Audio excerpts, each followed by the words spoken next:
Good evening, everybody. It is Tuesday. Welcome to Twilight Malediction on the GrowedUpGeek gaming channel, our flagship show, our long and persistent campaign.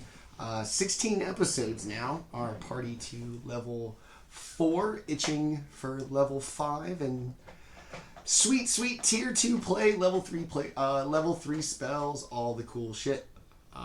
I am your dungeon master and host, Manny, at GrowedUpGeek on the social medias.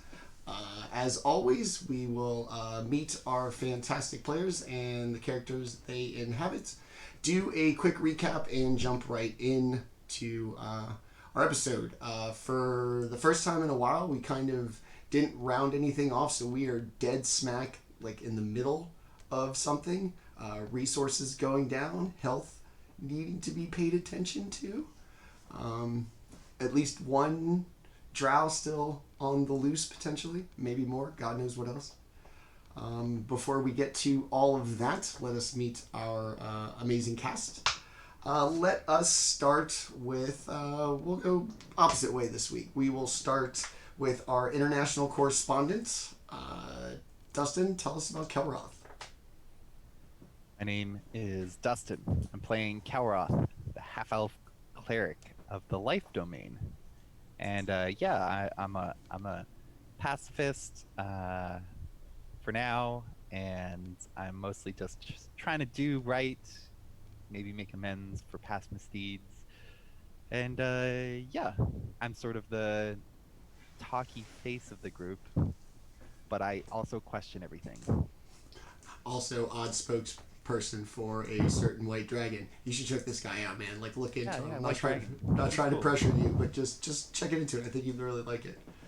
All right, let's go upstairs to our mysterious monk, advocate for flying animals and the such. Lewis, tell us about Baldr.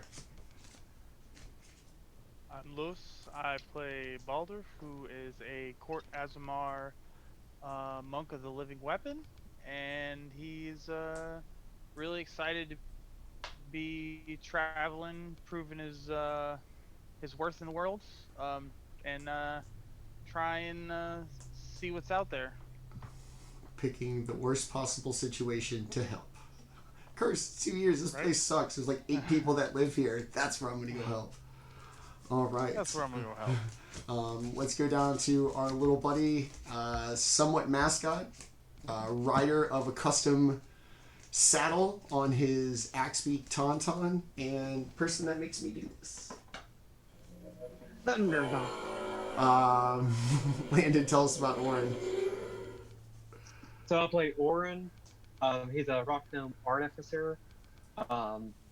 He's been having a blast up in the north with all the cool and exciting mysteries and adventures he's gone on so far. He's definitely, always curious about that one, but he's resisted the urge so far. I'll just leave it up. I don't know why I don't do that. There it is. He is starting to obtain a slight distrust of dark elves because, in Silvery Moon he had met some. He was like, these dark elves are pretty cool. I don't know why everyone's scared of them. Then he comes up north and he's like, oh, these guys from the Underdark are different. They are slightly less nice. But he's excited to continue the adventure today. So. Yeah, these haven't been so nice, and I think there's probably going to be more, so prepare to be disappointed.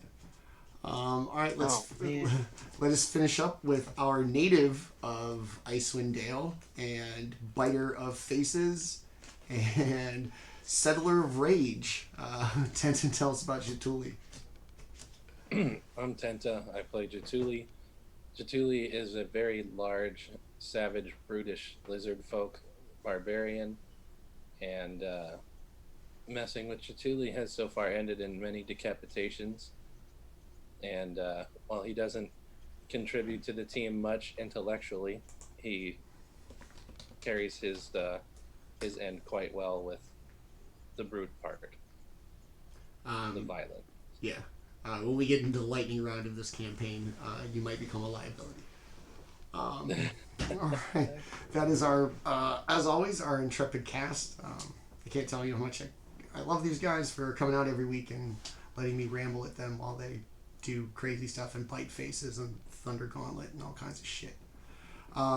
Anyway, I'm Manny, at GrowedUpGeek on Twitch, Twitter, Instagram, and YouTube now. You like what we do here and want to support us, give us a like, follow, or sub on any of the of the social medias. It just means a lot to hear from people and know that you guys support us. So go out and do that. Yeah, let's get to it. So last week, the party, after kind of righting the wrong of the protector of the Lonely Wood, met the Speaker Sean of Lonely Wood, a half-orc, and somebody the party kind of realized was slightly out of touch with maybe his kind of heritage and where he came from.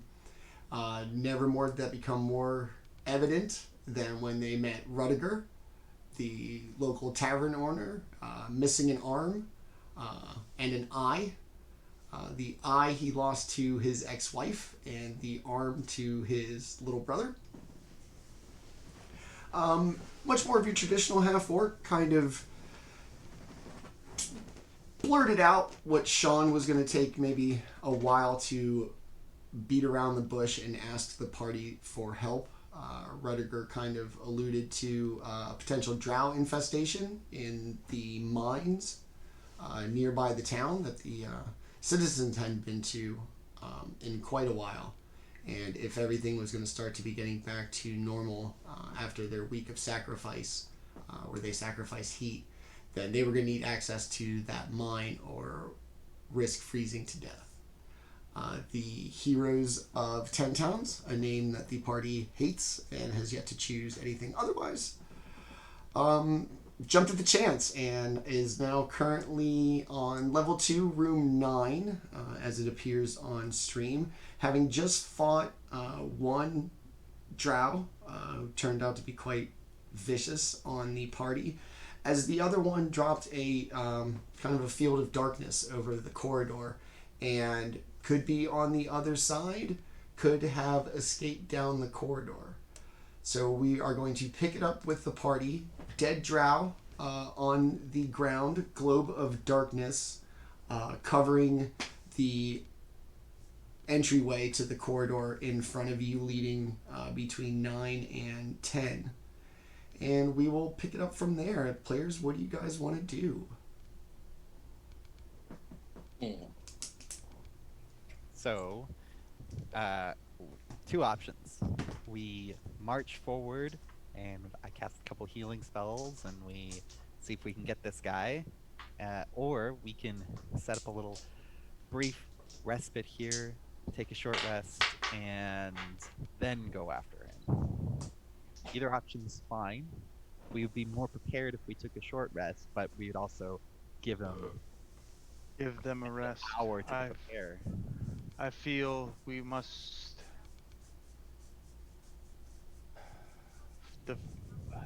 There's a phrase you say in this world: "Strike while the iron is hot." Yeah, we can do that. And then we already took down his buddy, so yeah, exactly. So if we catch him now, he might be not as prepared, so to speak. And he did use a spell or at least an innate ability to create that darkness. So is that darkness still there or did it fade? It's still there. Oh, okay. Okay. How many spell slots do you have left? Orryn, you're the only other spellcaster. I can use about 3 uses of spells before I'm empty. Okay, why don't you do 1 healing, and I'll do 2 healing, and then we'll have a couple of spells to spare for fighting this guy, and healing doesn't take too long to cast, you know? What is everyone's hit points? 55. You're okay.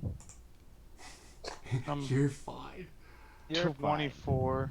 24. Medium. And Orryn, what were you? Oh, I'm at 34, so I should be. you're 34. I'm at 14. So- So I'm going to heal myself because I get the big heals. Maybe we should put a heal on Baldr. Maybe you want to do that, and we'll Yeah. see what the dice say, and we'll go from there. So I'm casting Cure Wounds on myself. So Orryn Hey. grabs a few little they look like tiny little drone things, and he injects the magic into it, and they animate and like spiders, and they run up Baldr's skin and start like stitching them together. Ha! Oh, Ha! I rolled a 1. Oh no! I rolled a But, 1, I mean, so you get 6 hit points. that's something. I mean, The spiders were not very effective. You were batting them away. yeah, you're like, oh geez, I know they're healing me, but I did okay. I healed myself 13, so I'm up to 27. I'm gonna heal myself again because, in a sense, my hit points are everybody's hit points because I can take damage for other people. So I'm gonna heal myself again. I'm Ah. going to get very tanky. Ooh, I rolled maximum 16. So I'm while almost he's- at max health. while our companion is over there murmuring to himself, and On. like I'm gonna pull out of my sack the orb I have in my possession, You and have an I'm orb in your going sack. to I'm basically just gonna say illuminate, and then like throw it through the opening Okay. and see if It disappears. Like it's just pushed through like a membrane and comes out the other side, and you hear it hit the floor and roll, and after a couple of seconds the globe the veil of darkness like disappears, and you can kind of hear footsteps off in the distance. Oh, so let's go. I'm We'll going chase to after him. move now through the Okay. By the way, I healed myself a 13 and then a 16, so 29 total. So I'm up to 43 hit points. How much did I get from you? 6. 6. 6. I can cast it again if you need. No, that's No, fine. no. That's We'll fine. save our last spell slots for 6 is- anything else. But I still have 6 some is healing. fine. well, Jaatuuli says the time to kill is now, and dashes forward.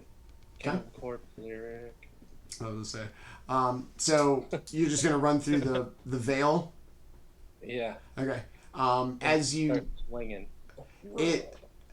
it's both like ethereal and not tangible, but at the same time, you definitely like kind of feel it as you. It's very similar to the veil in Avarice's house when you went there and opened the door. You feel like you push against something and some pressure is given, but you make Very it through. magic portal-esque. Yeah, and on the other side, the corridor just kind of continues, winding its way to the right. Two little cubbies tucked in along the left-hand side of the wall, We're at I take We're- my hammer, just north the of 9. nine. the right? wall right next to the closest cubby. Okay. A kind of black dust and fine little shards of the familiar black crystal kind of just spray into the hallway. All right. Come out, coward! I'll kill you like I did your brother. And then he's gonna eat your face. Yeah, he's gonna punch you in the face and stuff. No response. No response. I'll wait for my teammates to get through the veil and join me. Okay. I was with you, so Oh, were you? All right. yeah, Sorry if you got some dust on you, brother. it's all right. I'm just in full-on tank mode right now. Everybody through the veil. So like I said, it's still, you see the corridor. It slowly winds to your right.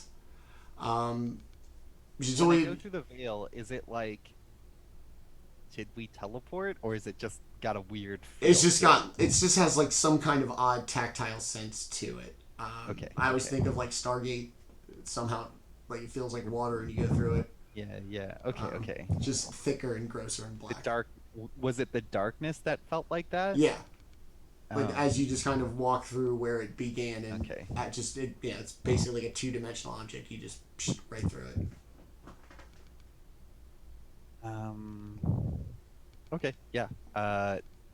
In the hallway, I'm gonna cast.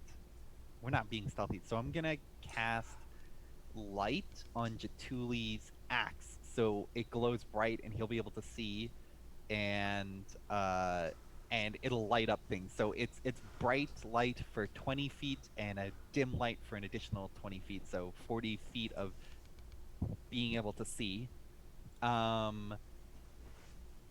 What color would you like? I can make it any color, apparently. Oh yeah. Yeah. Let's get a good amber light. You know? Okay, so it's like a amber, It's pleasing. golden amber kind of color. Amber is the color. And then maybe you can stick your axe in these holes and see if he's Whoa. hiding in there or something. And then also the orb that you threw, Baldr. Yeah, it produces daylight spell. Okay. Is basically just a little bit like short on your side of the second little kind of cubby on the left-hand side. Like when you threw it, that's where it kind of fell and rolled to. So for the most part, between Jaatuuli at the kind of, grouped up with the party, and then Baldr's orb down the corridor a little bit, you can basically see almost like entirely, except for where like the corridor bends. It's not because of darkness. It's just the perspective of where you're standing. The Jaatuuli, have you made it past like the first little cubby or no? You just kind of like.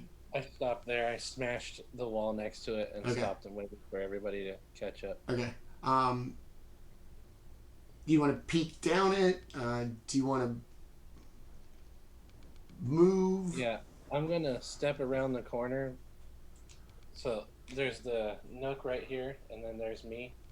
I'm gonna step around the corner like that and just swing out like as if I think somebody's hiding behind that or hiding inside that nook. Okay. As you take your big swing, more action than thought. And as the light comes down, it's on the end of the axe, right? That's where your light is. Yeah. As it comes down, you just see like very few remnants of the black crystal as they've all been kind of cut away from this wall, and you smash the axe down into like a pile of dust. It looks like somebody had really worked hard to clean or pick up every single large piece of this crystal that had been mined from this part. All that remains is like the smallest and finest of dust. I'm gonna go around past, and I'll go to the next cubby, Okay. and I'll jump out with my shield drawn. Yeah. Same thing. I'm blocking it with my shield. Another, like it was deliberately cut here, and it looks like to follow like maybe a vein of the crystal as it's formed. The walls are completely scraped bare. It's basically probably just like the granite that the mine is carved into. And Is there a rock on the ground or something like that? Like any kind of like a loose rock or crystal or something? It's just the dust as far as the crystal goes. There's little chunks of the rock that mine We're in at, like a cave, right? yeah, like I just want to pick up a rock and randomly throw it in there. If he's invisible, I'm just taking a wild chance. okay. And toss the rock down the corridor. It smashes into the back, kicks up a pile of dust, and just like in Jaatuuli's little cubby, somebody went through a good amount of effort to pick up every single like measurable piece of this stuff, leaving literally just dust behind. I'm like a SWAT guy. I'm like, clear, room clear, next. All right. I'll hurry up to get in front of him again. Okay. Clear. Is there another cubby up ahead? As you turn the corner, Looks like it. it's not deep enough for you can see basically the back of it as you kind of come Okay. around the corner. It looks like it is just a pile of like mining picks and hammers and kind of like mining equipment, like where they'd stash it in between working, I guess. I'm gonna pick up one of the mining picks. You never know. Yeah. Put it over my shoulder, so I got my axe and a mining pick walking around in the hallway. You're gonna notice that even though obviously you're proportionally larger than whatever humanoids dug this mine, this pickaxe seems a little smaller than you would expect, having lived your whole life bigger than everything else. Maybe for a I dwarf. kind of laugh at it and pick my tooth a little bit. This thing's adorable. You give this to my kid. Elf brain. Yeah. Beyond the little kind of equipment cubby of the mine, as you look kind of further, a set of like hewn carved steps descend down into not an unnatural magical darkness, but just dark. It's just dark down there. Yeah. Dark. Alright, Well, you've got the light. I do. I put my axe out in front of Lasts me for an hour. Okay. Plenty of time. and then start walking forward. You're like Gandalf, but you're holding And an that- axe. That globe will And you have follow scales. me. Like Barbarian on its own. So like once it gets to me, I gotta grab it and then let it go again. But it'll like basically like follow me Okay. once I It'll move. hover like, around you. Yeah. Okay. It'll basically do its best to get to me. That's adorable. That's a pet. It's a pet orb. It shows such It's a devotion. pet light. Pet Who got a pet light? I do. Get my kid one for Christmas. All right. So as you kind of make your way down the dark stairwell, it seems, the stairs don't seem so high. There's probably about 20 of them in a nice little curve. And as you kind of reach the ground level where the stairs end, you are just overwhelmed by the sound of the waterfall that you've seen on the previous 2 tiers of this mine. Just in a large open expanse, just the sound of it is immense.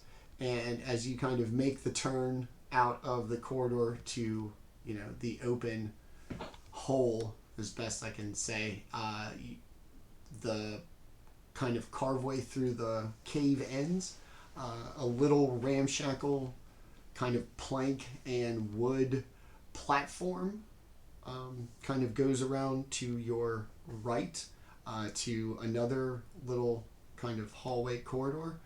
And from the middle of one of the platforms to a platform on the opposite wall, there is 2 taut-pulled ropes as a means of crossing the expanse. And on the other side, you see a small little kind of alcove cut out with a figure or something sitting in plain view and then in the other one, just a dark corridor. The one with the figure would be 14. 15 would be the essentially just dark room. How far across is it? I think it is about 25 feet. Is the figure moving at all? It is not, as best you can tell. And is the rope or either of the ropes, are they moving? Like No. has somebody used them recently? No. No. Orryn will say, and I know it looks scary, but if something happens and one of us falls, I can Fall slowly forever. we can fall very slow. Okay, strategy. It looks like there are two paths here. I can guard the stairwell, and then you could check that path on the, on our right, so the 12, and the rope would be harder to cross, so we can check that area first and see if it goes anywhere, and otherwise I'll stay watch here with my shield, and I can call out if somebody tries to get away. What's up with that figure? How far is that? Oh yeah. It's how far is the gap? Like, what's the gap's 25 feet. The ropes are set up basically like an obstacle course. One about foot level, and then another one parallel, directly in line with it, along the same path. Probably about 6 or 7 feet between the two ropes. Oh, 6 or 7 feet. Well, that's not for you, Orryn. Yeah, I'm 375 pounds also, so this is gonna be an intense bit of ropery if I. Yeah. I mean, okay. Well, why don't we? Okay. And the figure's not moving. It isn't. It's not very well lit, especially that far across the gap. If you're standing on the platform, and all your means of light, you know that there's something there. There's a shadow cast by it against the wall, but it's definitely closer than the wall, and it has kind of a the silhouette of a head and shoulders.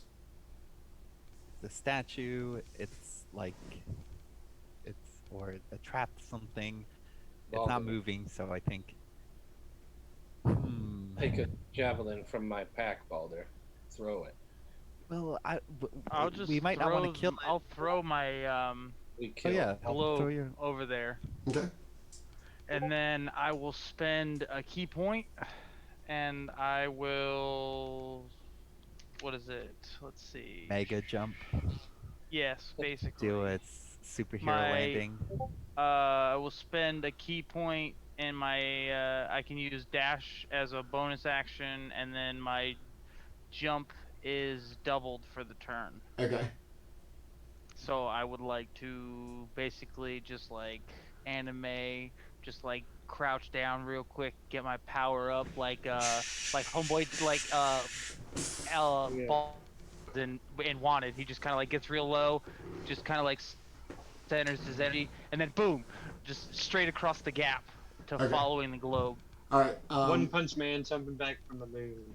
So there you go. As the globe lands, it illuminates this room with almost like a frosting of the black crystals, just the entire wall.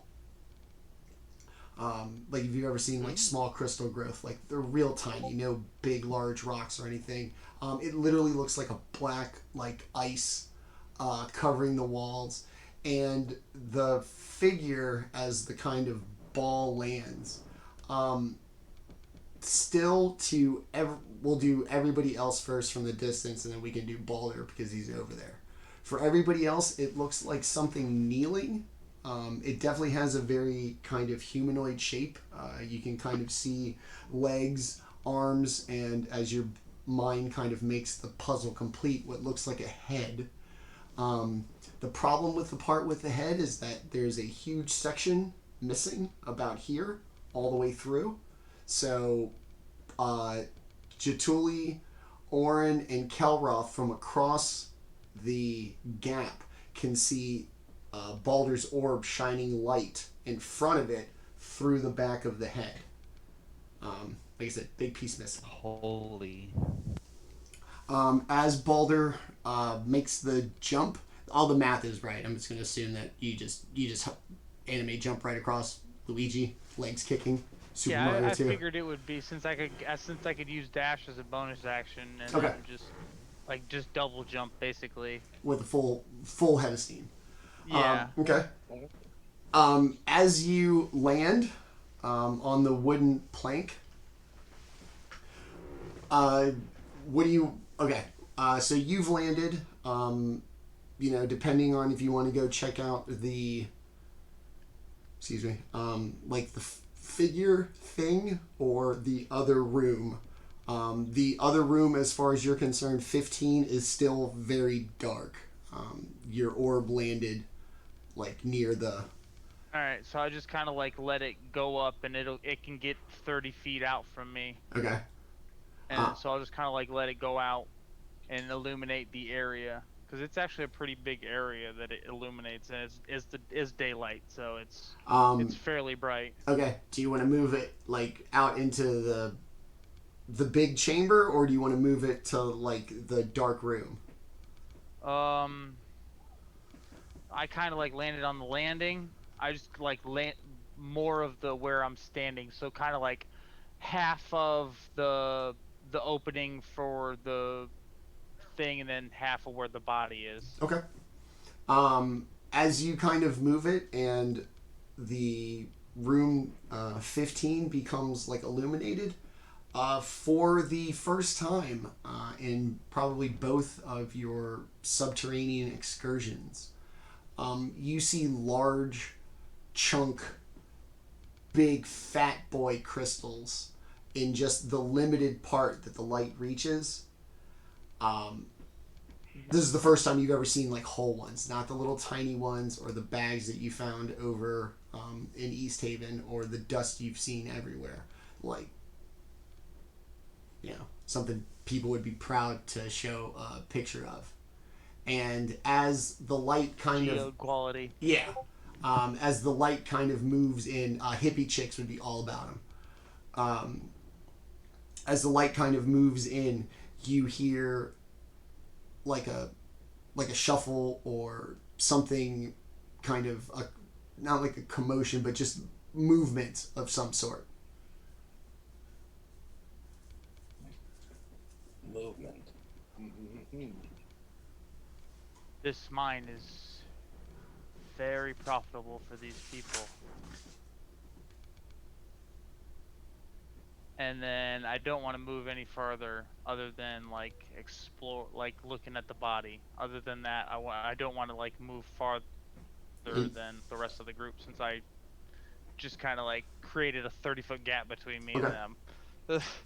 So as you kind of make your way to the like the other little clearing, you notice that it's a figure, humanoid shape for the most part, down on one knee, with their hand like touching the wall. They too are covered in the kind of black crystal like frost as the wall. 2 arms, 2 legs, a couple of little dehydrated, desiccated, dangly things from the chin, and more importantly, from the profile, you can see that it has a very oblong kind of head, of which, like a Pompeii-looking guy. of which, like I said, like a big center chunk of it is missing. It's got but it's standing up. It's on its knees, like you would, like a person would propose, like touching with its hand out, touching the wall. But and like is angle. Is it stone? Is it? I mean, it's the crystal. dead. I assume it's got a hole in its head. Yeah, whatever. Like, is it? So the angle of the hole in the head, is it from like the wall? Does it look like there's a like what's the angle of it if it's like with hand out touching the wall? I would imagine like its head is looking towards the wall, right? Yeah, give me like an investigation check to see if you Alright. can figure out what's going on with this thing. I'm listening for sounds of footsteps. I'm listening. I'm thinking about tackling that rope. Orryn is as well. It's a 9.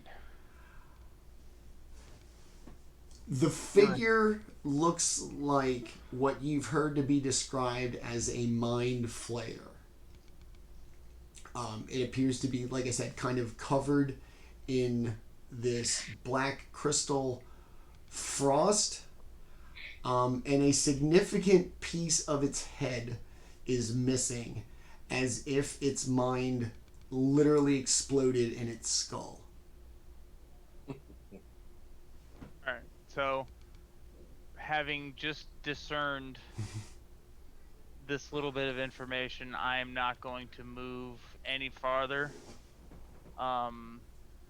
We have mind flayers where I'm from, and I know that they are powerful beings. So I will not travel any farther by myself right now. I may like rifle around the body and see if I can just investigate that a little bit more. But other than that, I'm not going to do much of anything until I told the rest of my group. All right. We can't see. We just see him over there, right? Yeah, just kind of peering about, probably You putting... just see like, yeah, just kind of like dull lights. All right. Do we want to investigate this 13 area, or do we want to join Baldr over on the other side? This is the only way out of this area that we can tell where we're standing right now. Yes, the way the you like came. stairway. Yeah, the way you came.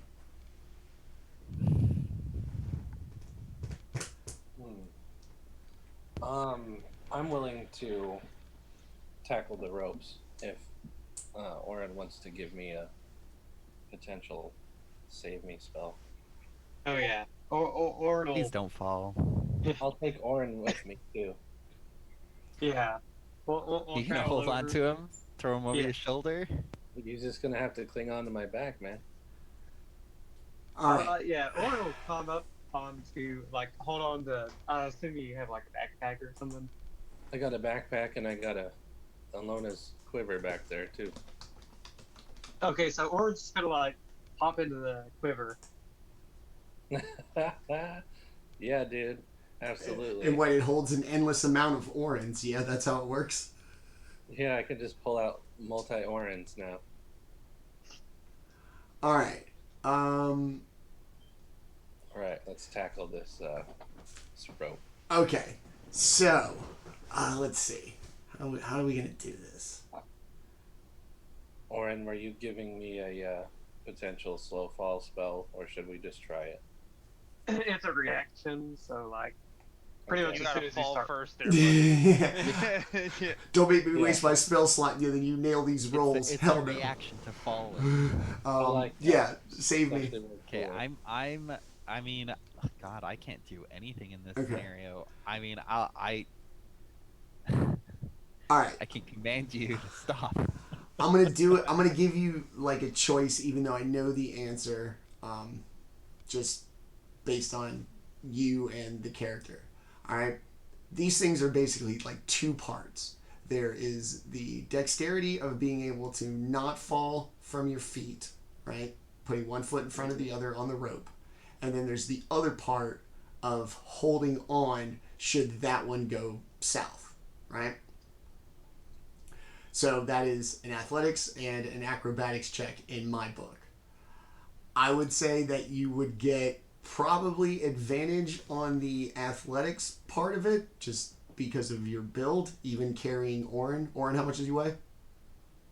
44 pounds. Psh, I can You're get- also wearing. I am wearing plate armor, too, so I guess Still. it's like 100 pounds. Wow, that much? No, it's got to be scaled down. Yeah. Oh, it's- yeah. It's gotta be Yeah. scaled No. down to 45. No plate armor can't You're weigh probably that. like 65 pounds Yeah. or something. No, or no. 80. First, it wouldn't go from 100 and something pounds to 10 pounds. Uh, It's still like he's gonna be wearing 30, 40 pounds Alright. of metal. Like Plate that's yeah, plate yeah, armor's so, only like, that can 45 be- pounds, Storm. Okay. He's not gonna weigh Yeah. his body weight. Yeah. All right, so with Orryn, I'd still say, like, you know, advantage on the athletics part, because I think you can carry 60 pounds plus yourself. And then I'm going to say disadvantage on the dexterity check, because your feet are probably weirdly shaped, no offense. And you're probably going to be awkward and slightly top heavy carrying an armored gnome. Yeah. Feet are also hella big, like size 18. Oh my goodness, I cast guidance on him before he does it. Okay. First time casting guidance. There you go. All right. What'd that do? So whenever you make your ability check, so if you, it sounds like you're just gonna do a neutral because you're getting advantage and disadvantage. You can add a D4 to it. Oh yeah. Right on, mate. Let's do it. All right. I'm gonna. So, the way I imagine it, Manny, is it's 2 ropes like that, and then 1 rope in the middle. No, one, like you would have to hold it like both hands going, and then one. Only one. Yeah.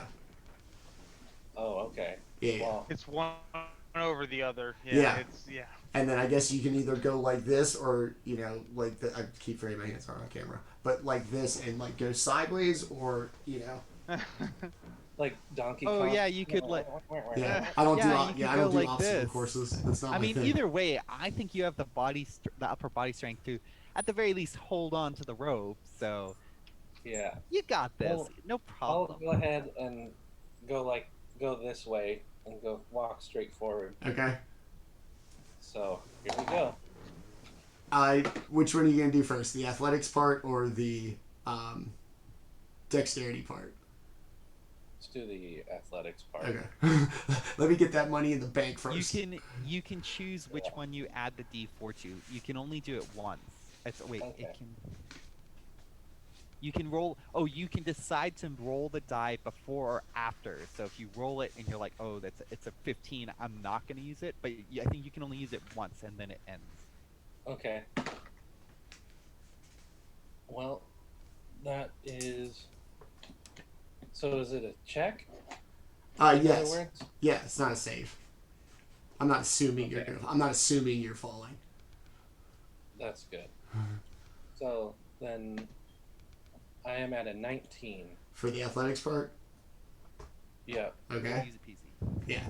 I need to be able to hold on. And so, like I said, even though we're going to roll these like 2 separate things, we're doing this like they are 2 parts of the same action.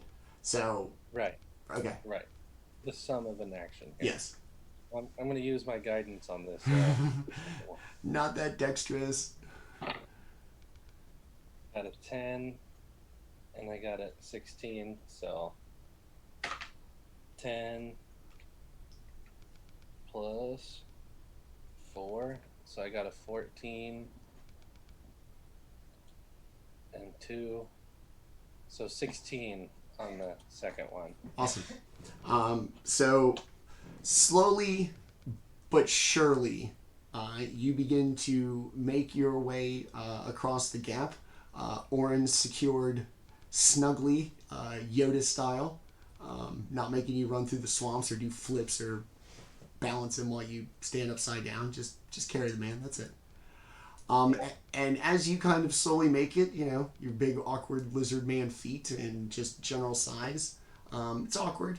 You make your way slowly but surely, and as you are about 15 feet away, a crossbow bolt goes like whizzing by, and a voice says, "I didn't have to miss, but my father will praise me greatly for killing you all." And Which direction do we see the bolts come from? from like where 15 is, the darkness. Okay. And I'm gonna ask everybody to roll initiative, please. Darkness. My old friend. Terrible band, too. I've come to shoot Wow. crossbow bolts at you again. Nat 20. I got I 22. also got a nat 20. What? Why are we wasting it on initiative? Initiative, yeah. Yeah, Um, that's unfortunate. That's the only one I'm gonna get. I'm sure of it. 11. Okay, he goes first. I also got 11. okay. I got a 22. Yeah, we're top. You can go first because I'm gonna. It's gonna take. I guess I'm technically like mounted at the moment, so it'll take like half my movement, anyways. To You're mounted. just get as far get as close as you can. Kelroth, what'd you get? I got 11, Okay. but I'll go after Oh, Baldr. I got you. He has yeah, he has his a much dex higher is gonna be higher than dexterity. you. Yeah. Okay. Get the plus. So, as you kind of make your way, and you're going like forward, right? Like Yeah. straight ahead. You see this kind of dark skin arm kind of peek its way out, and just blindly shoot crossbow bolt. It misses by a good little bit, but still, you're in the middle of a rope and carrying a gnome. So bad times. And yeah, so you'll be 15 feet away from the rock, and I'm guessing Baldr being pretty close by. You're going to be able to make it to like the mouth of the cave at 15 with your full movement if you decide to go that direction. Okay, I can also dash as a bonus action. Okay. And then if you rage, you can still move half your movement after too, if you decide not to dash as a bonus action. Oh, I don't want to rage until I have a target. No. Otherwise, I'll have to just rage out on objects and shit. So I'll go ahead and I'll dash. And can I get to the mouth with the dash and then have any additional movement? You can get to the mouth without the dash. Your 30 feet will take you to like the end of like the scaffolding. Okay. Then I'll go as far as I can towards where Baldr is. Your axe is still lit up, so Okay, so you're gonna finish. Despite the crossbow bolt, the hand disappears back into the cave. You're gonna kind of double dare finish the last 15 feet of the rope. Baldr, are you gonna be towards the cave with the crossbow, or close to the cave with the crystallized mind flayer? Since I was investigating the mind flayer, that I would have been closer to that one. Okay, so Jaatuuli and Orryn are going to kind of get to the scaffolding. Baldr's going to be behind them as far as the like where the shot came from.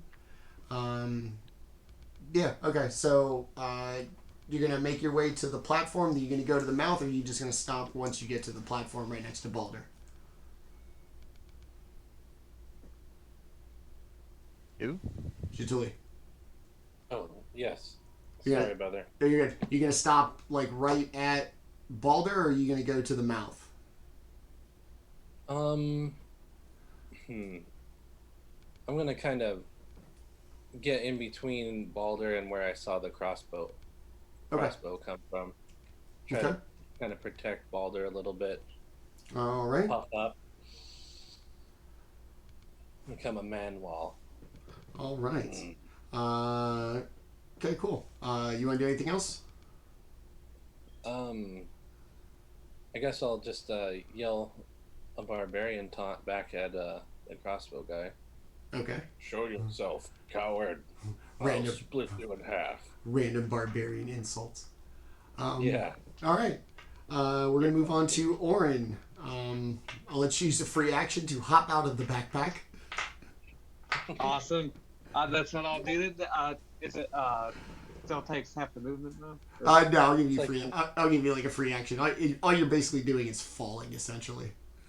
Awesome. Pop out of the boot and Mario just.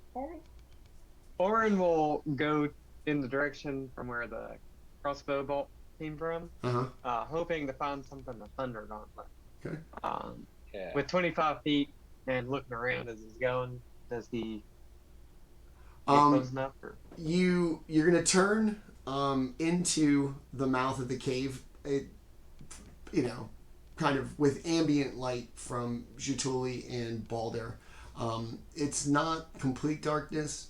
It's a little obscured, but you see in the darkness, like kind of a dark silhouette, the shock of white hair stands out, and the kind of gold eyes as it kind of backs up against this wall that appears to be in the middle of the chamber with its crossbow just pointed straight ahead. So Orryn's going to lift his shield up in front of his face as he charges and then goes for the hook. All right. Or, I guess it's a straight. This is a Thunder Gauntlet. But, he will do that. Oh, I rolled a 3. My crit roll earlier. Stupid initiative, you wasted it. So it's going to kind of... That's what initiative is for. It's to waste your good rolls. It's going to, easily dodge out of the way. It's going to now... is that it for you? Yeah, that's... Having been charged by this gnome with a glowing fist, it's going to put away its crossbow. It's going to draw its greatsword, longsword, short sword. It's going to... Oh, Drow uses a great sword. I was like, I just remember it did a lot of damage, but it was the poison. So it's going to... it's going to be... Thanks for telling me the poison. It's going to be... That's awesome. It's going to be a 20 to hit, dirty 20. Oh, 21 AC. Yeah. Oh, wow. That doesn't hit. Oh, wow. Yay. Dink. He's going to swing, thinking that he connected, realizing he didn't. And take Right off the shield. Take a second Or one. it's too short. Okay, that's going to be a 26 to hit. Yeah, that's it. All right. Landon, come back. You're going to take 6. You're going to take 10 piercing damage. And 7. And 10 poison damage. Okay. Connects the That second works. time with this short sword. You notice the hilt of it seems to be kind of made of this crystal, at least decorated with it. That's going to be it for the drow. We will come to Baldr now.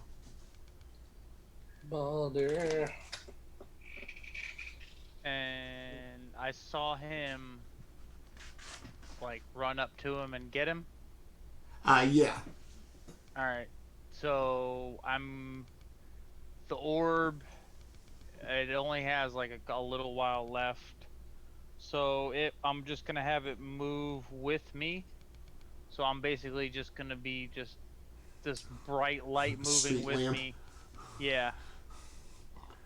Alright. And I'm gonna run up towards Orryn and attack the drow. Okay. Oh, womp womp.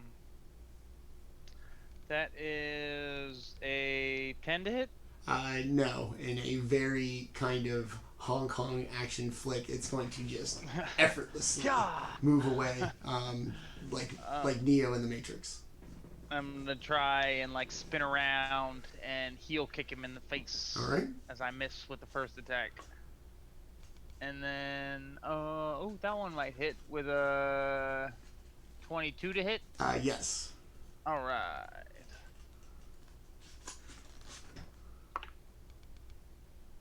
Eight points of damage. All right. It got a little cocky. Swung and missed from Orryn. Swing and miss from you, but then you connected. Nice little punch. The drow kind of spits out a little blood and gets a little smile. We're going to do to you what we're going to do to my brother. And it is now Kelroth's turn from across the gap. Yeah. I'm gonna move around to where like 13 is, but like the edge of the platform there, Okay. so that I can like see into the I got it. hallway where they're fighting. Okay. And what distance away is I'm doing that? Like, doing that math right now. Okay. 2, 3, 4, 5. From including the square that's the edge of the kind of scaffolding that you're on to the last piece of scaffolding before you get into the cave at 15 is 35 feet. Okay. And then how much of the ways in can I see? Can I see them? Can I see them in combat? Can I see? You can I don't care about. Yeah. If Baldr is up there and his light is, then yes, you can see everybody. Okay. Like right where right where the number 15 is on the map is like a sheer wall. So the Drow's back is against that, not against the back of the the actual chamber. Okay, I'm going to call out and say, I don't think I can cross safely. I'm going to, not with like my super low dexterity and stuff. Too risky. You guys are fighting. If I fall, there's nobody to catch me. I'm going to cast Healing Word, which has a 60-foot range, on Orryn. Okay. Oh, Wow. Yes. 9 hit points. is that including the increase from the life domain? From what? The life domain? Yeah. That's my lowest roll. Oh. You're welcome. Yeah. It is literally my the lowest least. roll is a 9. It's And literally also, the. Healing Word is at a range, but it heals less than Cure Wounds. Mm-hmm. So that's why I don't use it very often. It's literally the least I can do. That is my turn. Okay. Because I can't really. Yeah. Don't forget you have healing potions. That's what I call it. And I'll end my turn. Cool. All right. Yeah. All right. And We are back to the top at Jaatuuli. How far away is the drow from me?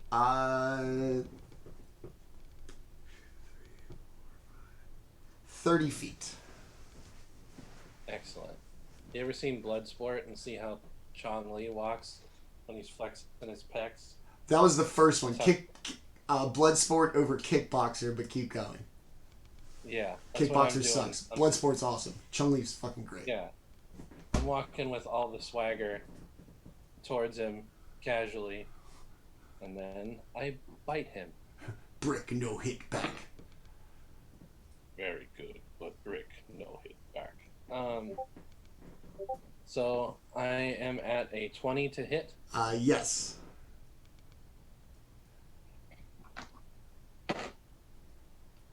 So that is 9 damage from the bite. Alright. Where'd And you then I bite him? hold him there in my mouth.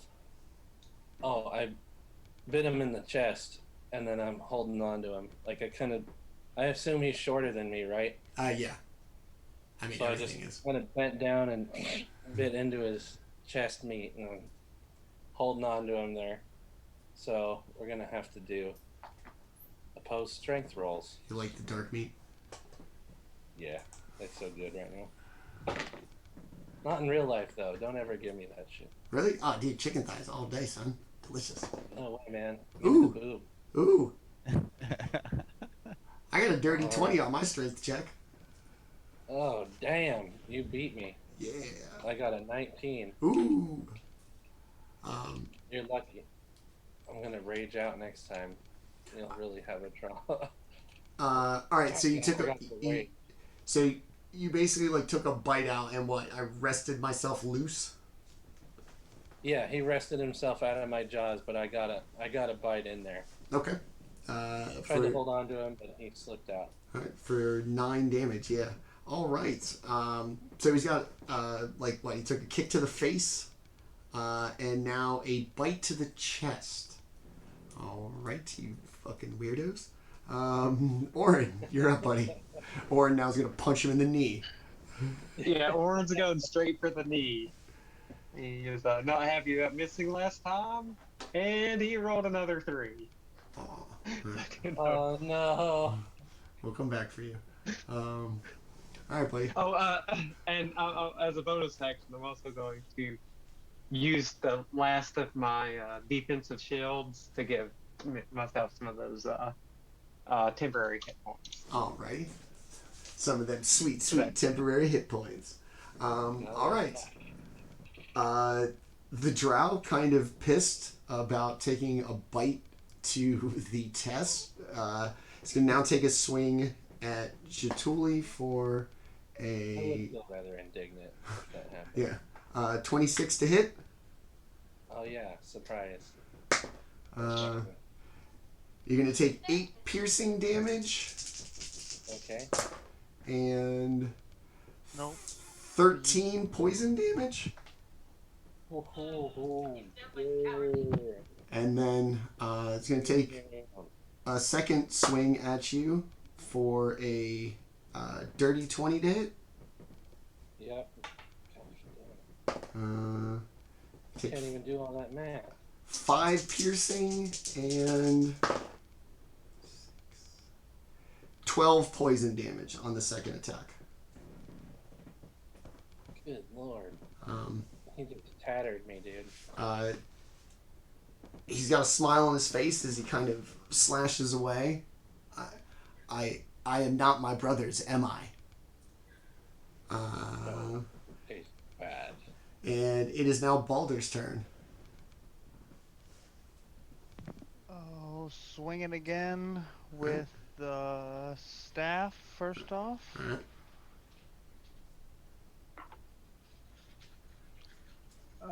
Let's see. That is a He done fucked up. Tell you that. 17 to hit. No, it's gonna miss. Ah, Just gonna take another Matrix type. So far, phase fuck around going quite well. To be determined. Phase find out. I'm gonna take non-armored strike. Okay. That's an 24 to hit. Yeah, that gets it done. All right. Right in the ding ding. 7 points of damage. Ooh, nice. Okay. Maybe not the ding. Maybe just the leg. Man's good. My man's good on the first strike, but always get caught with the second one. But for another little spot, spits out some blood. Still looking pretty satisfied with himself. And we will go to Kelroth.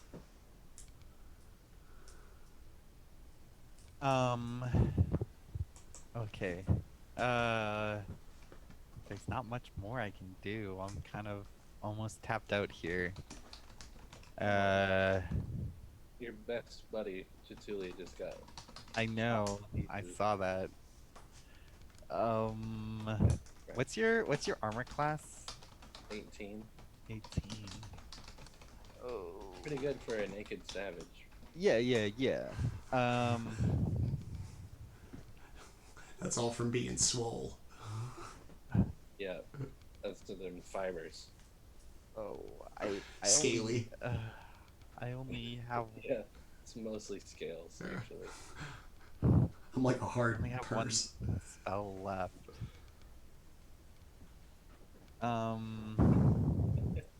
Yeah. Yep. And it's not even gonna be that great. But yeah, I will heal Jaatuuli. Yeah. Okay, that's a good roll. 16. Oh, damn. Nice. You're all demure about it, man. That's a hell of a good. Take it. Yeah, no. But I'm tapped out now. There's basically nothing else I could do. We out. And like it's genuinely too risky for me to try and cross. I love you guys. Good luck. I'll be over here supporting you. That's literally what I got. Now I wish I didn't heal myself. You don't even want to get like 5 feet from the edge just in case you stumble. Yeah. Like sitting on the ground too. in terms of dexterity, I'm basically like an invalid. Like I'm no good. There are no flips or tricks from this buddy over here. Drunken Anyways, toddler. I cast my healing. And we'll see what happens. Good luck, guys. I love you. Bye. I'll be over here. All right. Big heal But for. I'm just like fucking bash his brains in. We are back to the top with Jaatuuli. Jaatuuli. All right. This time I look down and see my own blood and my eyes turn red. And I will go for... I'm going to hold on to him this time. I'm going to grab him by the throat and slam him up against the wall. So let's go ahead and have some opposed checks here. Ooh. 22. Ooh, nat 20 for a 21. So I grab him by the throat and pick him up about a foot in the air and slam him against the wall. And yeah, so after he, so he's kind of like prone up against the wall, essentially. So the jagged kind of rugged crystals like dig into his back, and you can see him just kind of squirm in discomfort as you like mash him. And at no point do any shards break off, or is there any give. It's both jagged and just kind of awkward, and you just slammed him into it, kind of almost knocking like the wind out of him. You hear like as the breath escapes him. And then I stare him in the face, and as a bonus action, bite him in the face. All right. So, do I have to roll to hit if I've got him pinned? Is that how it works? Or is it Yeah, you still have to roll to hit. Yeah. Okay. What, you get an advantage or something, don't you? Yeah, I think. Yeah, he's if grappled, he's prone, yeah, it's advantage. If he's grappled, yeah. Okay. But it's only if he's prone. If he's grappled, I don't think it's. If I think it's your- only if. Well, if he's grappled and it's your friend that's grappling him, that gives you advantage on it. But not me. Unless we're not friends, Jaatuuli. I mean, Well, do I get advantage from my own grapple? oh no, you wouldn't get advantage on your own if you're grapple, no. grappling, You do get to- there's no advantage. Yeah. Okay. Yeah, it's only if they're prone. Yeah, if they're prone. Okay. If they're prone, advantage. If they're grappled, they just can't move. All right. Yeah. 19 AC. Yeah, that hits. All right. Yay. For 7 points of damage. Okay. And that was a bite Yep, that was a bite. out of the chest again. No, that was kind of like a glancing bite to the forehead. Maybe took some hair with it. I want to do like a Jim Ross, he's busted wide open thing, but I won't. Oh, God. Oh God, stop the damn match. So the blood kind of seeps into his white hair. The crimson mask full in. Fuck it, let's just do it. I'm going to fall on Ric Flair right now. Yeah, but like I said, or old school Dusty Rhodes back in the day. Just way too much. And he sits there like he's gasping for breath, mostly because you're holding him by the throat from the impact. Yeah, and despite all the punishment, he's still got this kind of creepy smile on his face, and does not seem like undeterred in anything. All right, Orryn, next to go. Orryn is gonna get him with the Thunder Gauntlets to stop. He's going to. He's pinned up against the wall. It's gonna get him.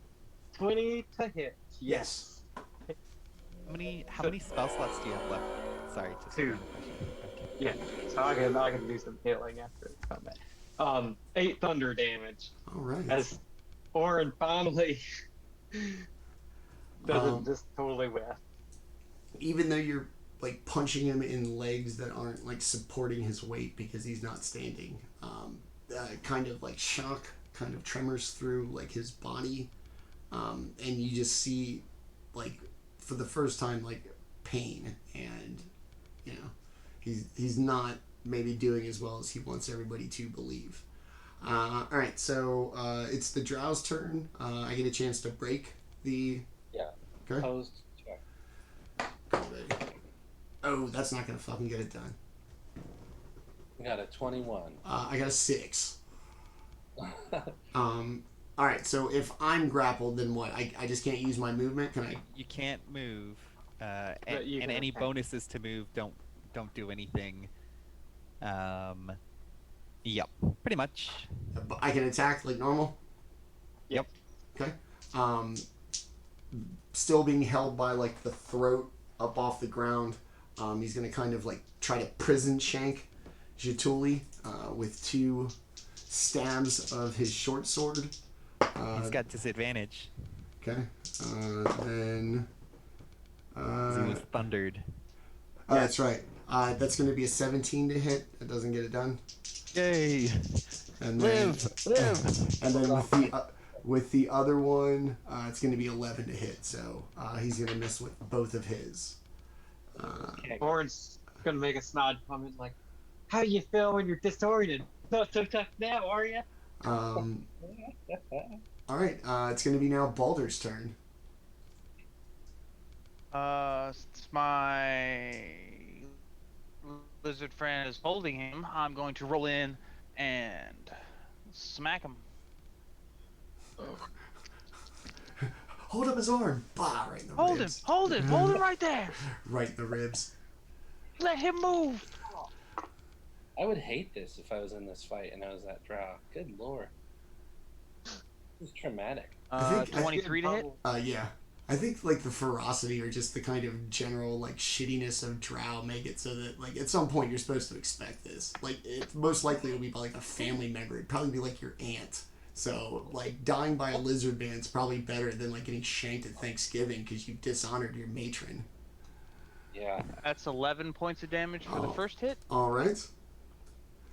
and then for the second hit, Your aunt like comes up to you at like Thanksgiving. Oh my god, you're getting so big, and then like shivs you in the back. that is Oh. an 18 to hit.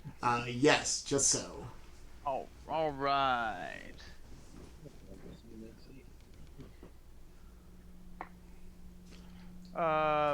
7 points of damage. All right. Still grappled. Everybody taking advantage of the no longer kind of nimble drow as he once was. We are now back to Kelroth from across the way, supporting the shit out of everybody. Yeah, dude. They look a little bit better now, and I saw that the drow whipped, and Chuli's got his grip, death grip. He's gonna finish him off with a choke slam or something. So I'm just like, oh, okay. And a random question. Uh-huh. I don't think I need to. I'm not going to. But if I threw a healing potion at somebody, what would that do? Would it work? Would it like heal them, or would it just like would it break? Like how fragile are these potions? I'm just curious. I think it's Would I athletic. know? I think it'd be does a healing potion have to be ingested? like you end up like physically hit somebody with it like topically. I'm just like I'm just trying to see if I can like I mean You just like, want to it's physically a far, assault it's them with a potion. long- it's a long distance. Break I'm it gonna on have to them. chuck this thing hard. Like Hey, do you have water balloons? I've got an idea. I'm feeling desperate. This is the only way I can help. You know, like do I know if healing potions have to be ingested? I would assume that yes. Okay, well, I'm just like You haven't. I mean, I'm you just could like playing you could throw it. simulator, You could throw I it guess. to somebody and have them catch it. Yes. Well, yeah, I'd have to throw it real hard though to get it that far. But I'm just gonna, be cheerleader. I'm gonna be like, come on, guys, get that get that fucking drow. I always think of like Bite- Fat Thor in Bite his Endgame. face, crack his kneecaps, and Rah, rah, if shish you from need a Bob, healing rah, potion, rah, shish. I'm here. Yeah. I don't know if the broken glass or like the impact will hurt you more than this healing will, but I'm willing to try if anybody. I'm gonna throw some glass at you. Just be ready. I guess while I'm here, I'm just gonna check behind me and look down this hallway. Okay. Since I'm standing right next to it, I might as well double check and make sure nothing's sneaking up behind me. Is there anything down the 13 hall? There isn't. It is just a couple more sites where you would notice that the crystal has been mined down to a dust. That they've almost taken everything from all the rooms you've seen. Everything is gone except for what's left in 14 and the large crystals in 15. Okay. All right. Well,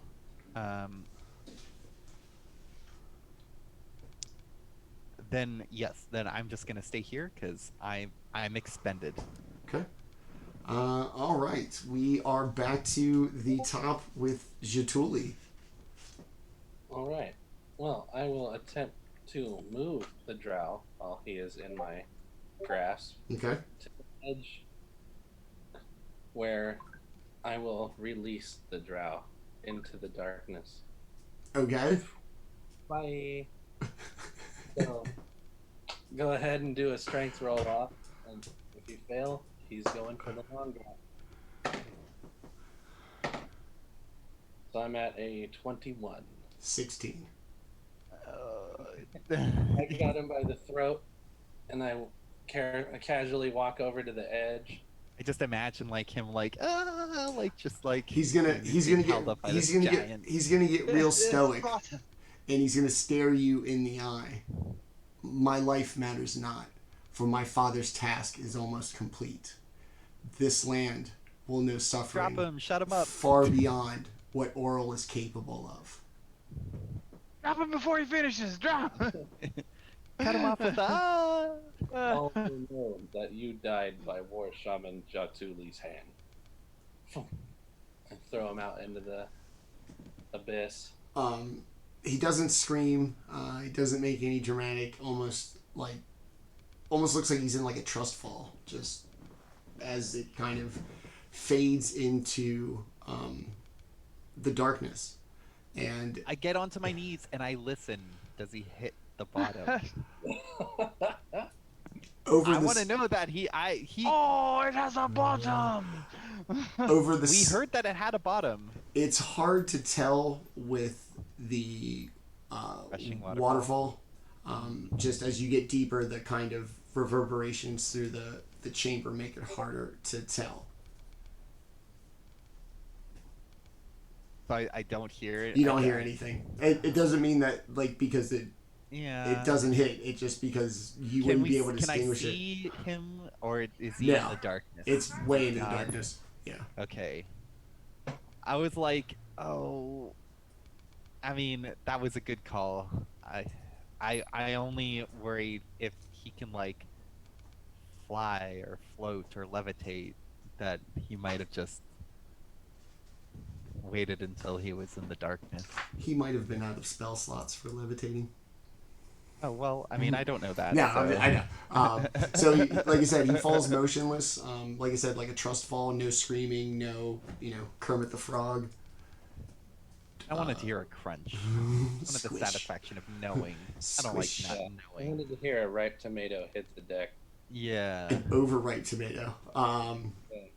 So as it just kind of fades out of view. Everybody give me a perception check real quick. All right. Kelroth's like, perceptive as fuck. What do you got? I rolled another I always three. roll That's so three low. threes. What is wrong with me? Oh, I have such good perception, and yet I can't roll higher than my passive. Alright. Ugh, I got a 10. I have a 3. I rolled a 3. I got a 22. Okay. Good. Somebody else is paying attention. Somebody's paying attention. Well, I threw him. I'm like, My perception. 8. 18. 18. Okay. So Baldr and Jaatuuli, once the body's faded into like the dark abyss, are going to notice the crystals, which you can like really see now. That despite Baldr's orb, which is kind of on its last leg but still lit, and Jaatuli's axe, despite this kind of bright light in a short space away from these crystals, they almost seem to suck in light. That they should like reflect and glow and should probably illuminate and refract the light all over this place like a Pink Floyd record. But instead, it still seems dark and cramped. Jaatuuli and Baldr are going to notice kind of a mist kind of traveling through the larger crystals as some of them seem to come alive. And a deep voice is going to say, "You remain in the only place left with these crystals. I have taken them all. This small, insignificant amount will make no difference." And I need everybody to make a dexterity saving throw, please. Except Kelroth. Next to you. Oh, okay. Okay. Yeah. 15. 15? Yes. Okay. Can I see the source from whence it comes? What's that? The voice? The dex save. It's gonna be the entire like crystal wall. Okay, well then I can see it. Okay. Okay. So I get advantage on dex saves if I can see the source. So that gives me a 19. Okay. Baldr? A dex save. 18. Ooh. Okay. Good job. Thank God I wasn't involved. Yeah. Like I got a -1. 18, 19, 18. 3. Crack. Crush. Alright. Orryn, what'd you get? 13? 15. 15. Alright, you are Yeah. going to take 12, 16, 17 points of radiant damage. And Jaatuuli and Baldr are going to take, 8? 8. Okay.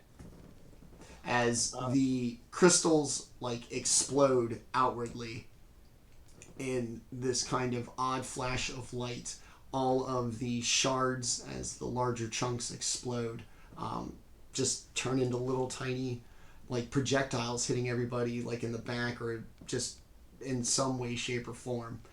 And even after the wall explodes and the dust settles, the voice continues to laugh. "You are no match for what I bring. Auril is no match for what I have in store." You said that's radiant damage? Yeah. Okay. Orryn will yell and say, "It doesn't matter if it's Auril, you, or whoever else, you're going down." Oh. We lost Baldr. Okay. I was like, we lost somebody. Alright, let's fix the He's thing. out. You've offended him. Yeah. Alright. Well, I was gonna say it's 8:30, so it's literally the perfect time to take a break. Take a break. Narratively, and so we can get our monk back. It's 8:32. We're gonna take a quick 5-minute break now that this party has finished combat and dealt with kind of the after effects, and we will be back in just a couple of minutes. Alrighty. Stay tuned.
All right, we are back.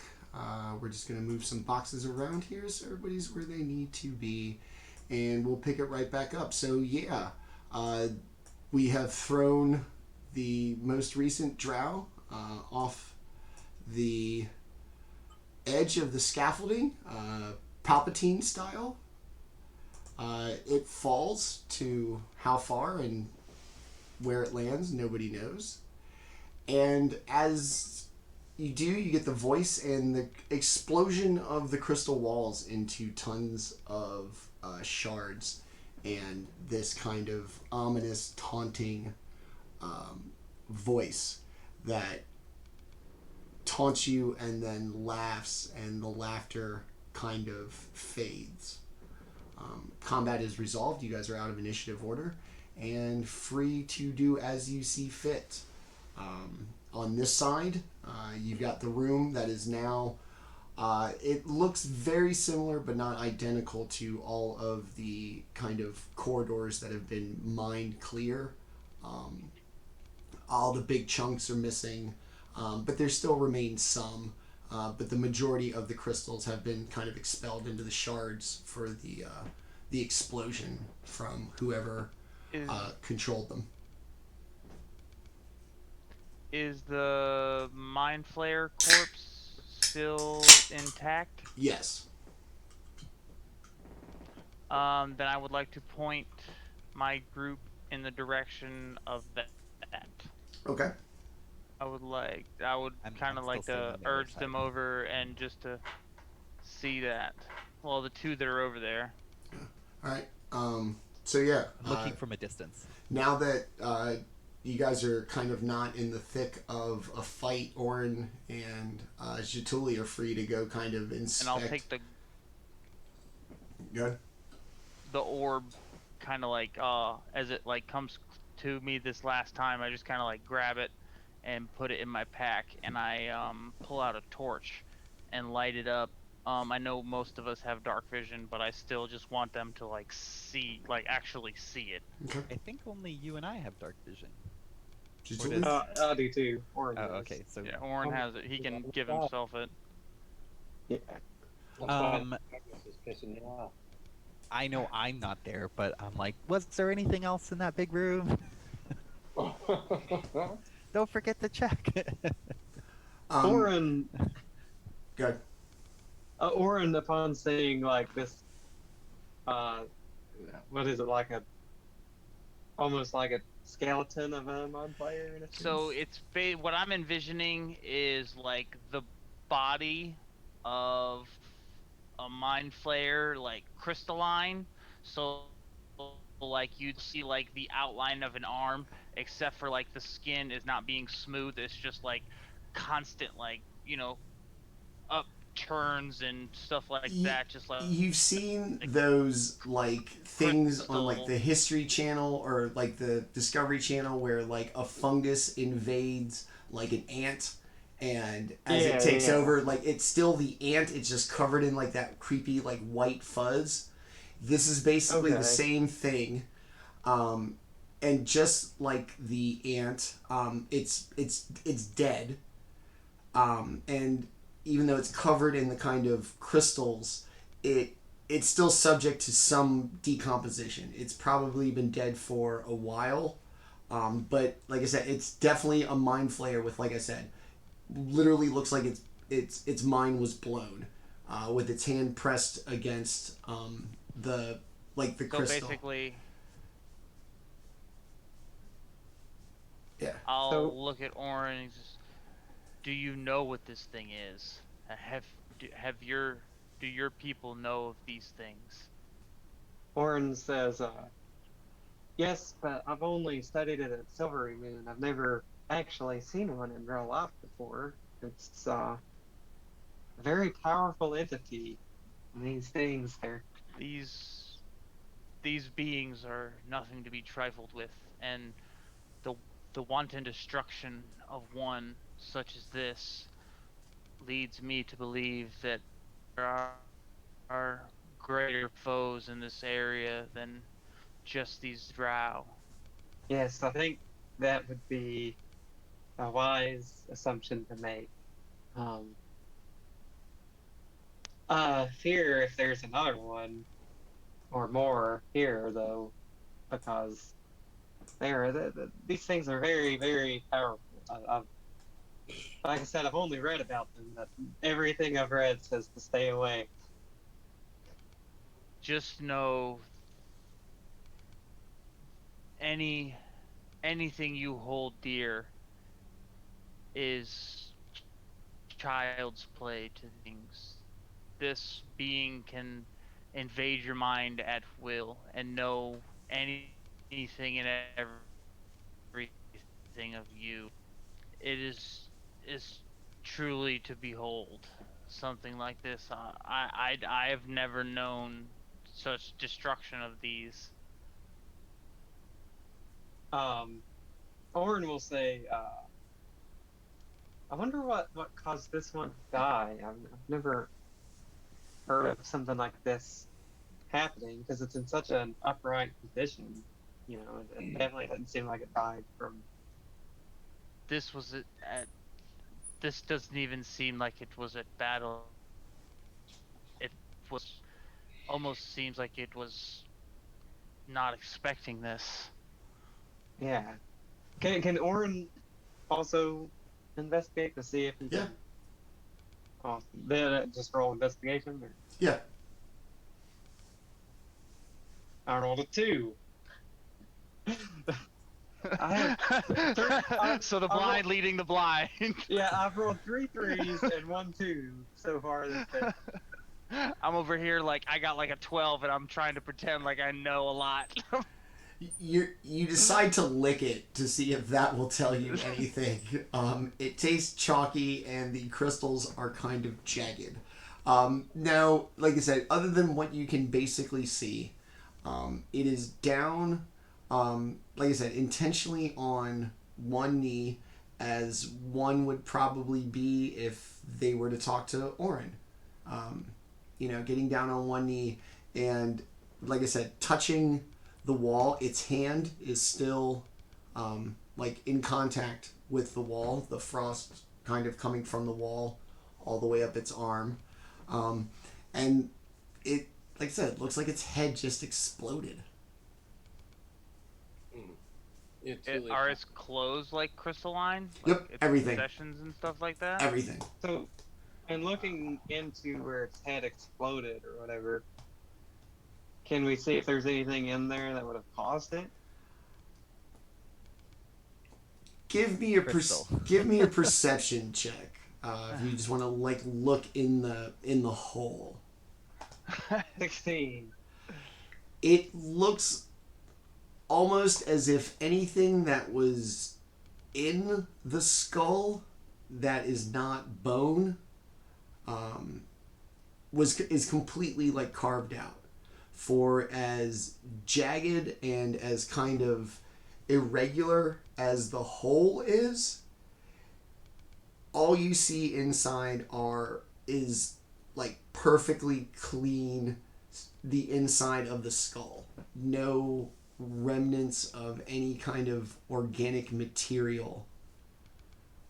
So, Orryn will say, does look like something took its brain. I wonder what that's about. I can hear your guys' voice echoing in the chamber, and I go, "We fought a brain thing. Maybe that was its brain. Maybe something happened to it, and its brain came out, and that's what attacked us. I don't know. I'm just throwing it out there. I'm shouting across the way." Orryn will say, I like that idea. I think it's better than any. I might be wrong, but we've got circumstantial evidence here. Not that I've personally taken a look from. I'm still shouting from the distance. I'm like, listen, I think we're done here, and I think we should go tend to our wounds and maybe get out of this place. Get ready for whatever we're gonna get up to next. I don't think there's much else to do here.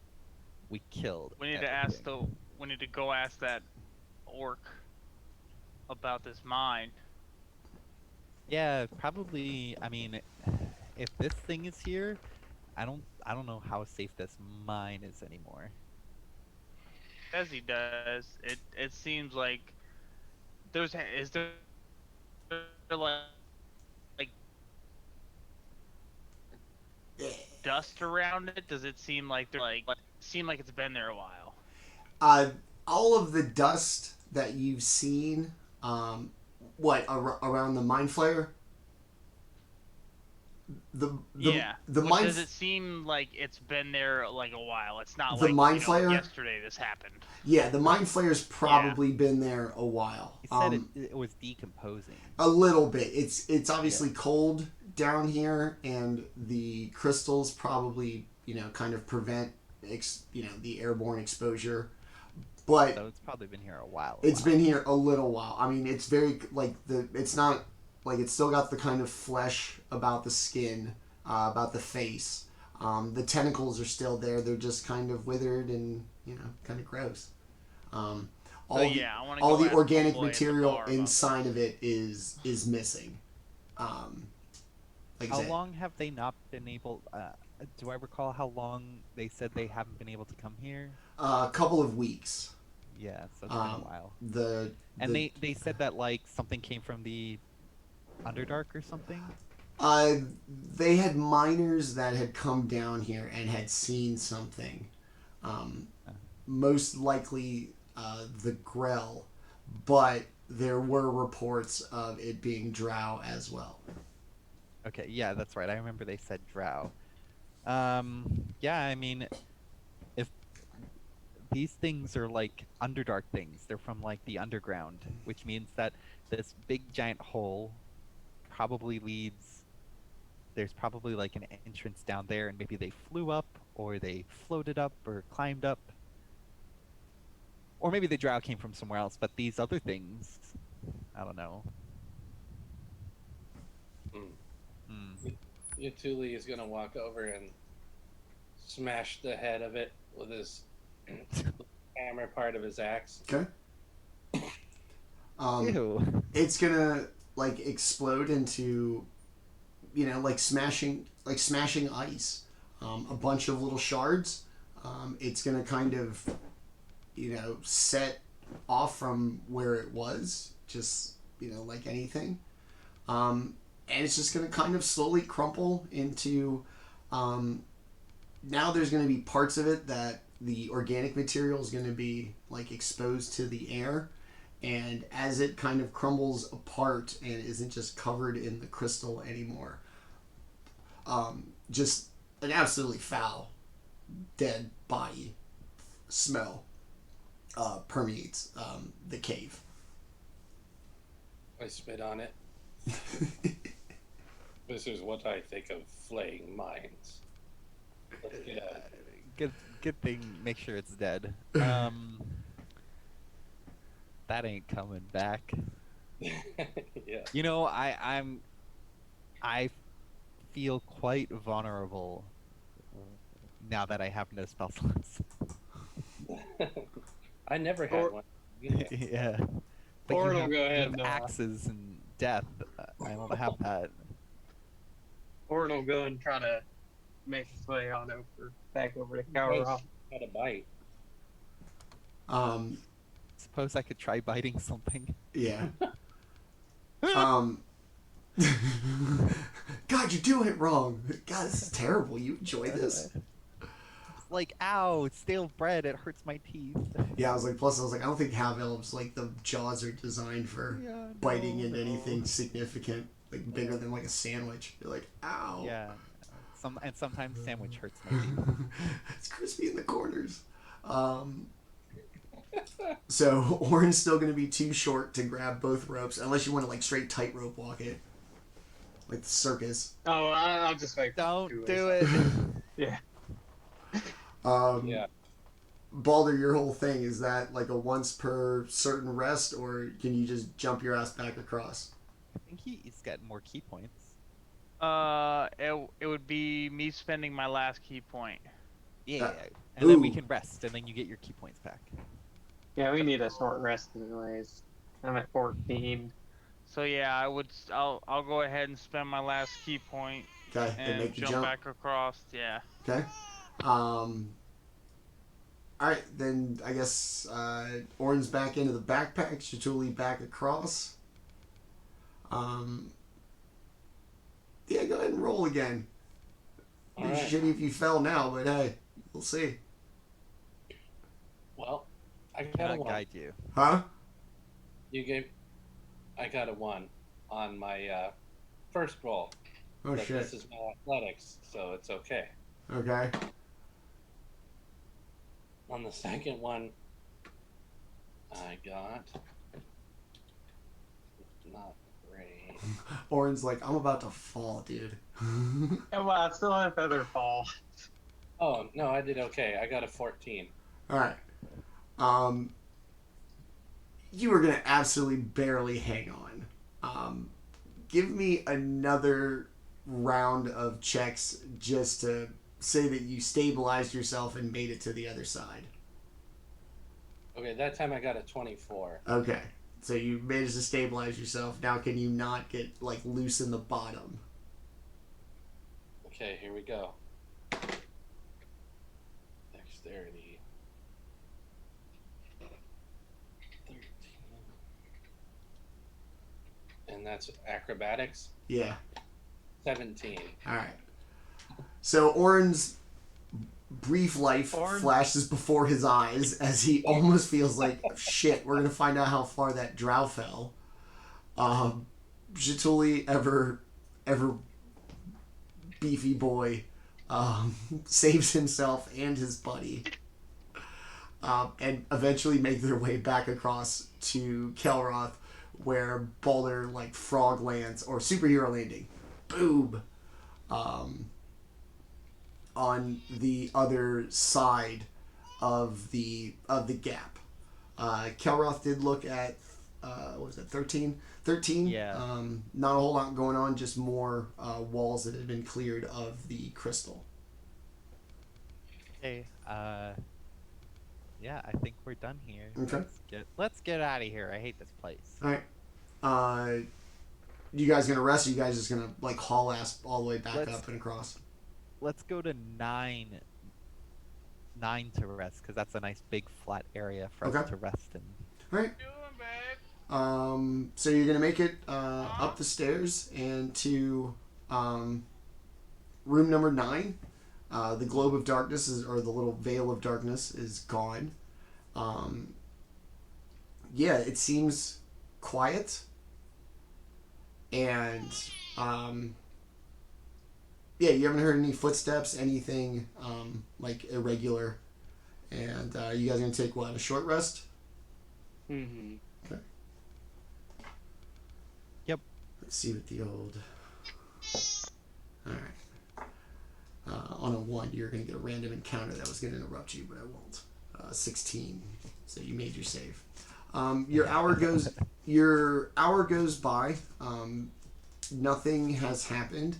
What is left of the kind of crystal along the walls has kind of taken this almost like cloudy, dull, like matte kind of appearance to it over the last hour since the wall exploded downstairs. I don't understand this. Sorry, I'm looking at the short rest. Oh, And it it won't roll it says- for you. You that just marks out the hit die. No. that you used. I have a thing where it says my channel divinity. It says reset maximum HP changes during this rest. Yeah, so that's it's an option to like basically when you cast aid, sometimes it's an option where it gets rid of those. I think some classes get that where it's first short rest. Anyways, I'm gonna do it and see what happens. You can't stop me. Okay. Oh, okay, good. I do have some more healing again, because channel divinity is restored on short rest as well. So Oh, it didn't roll my die. That's No, it weird. doesn't roll it for you. You just have to. Oh, I have to roll it?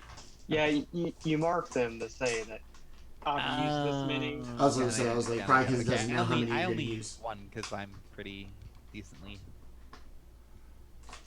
Hey, maximum hit points. I had to use 3 die. 3 Yeah, of the that may. I 4. mean, you might as well use them, right? That's what they're there for. Right. When I was a wizard, I was just like, I'm just gonna go ahead and use all of mine, y'all. Boom. All right. Yeah, yeah.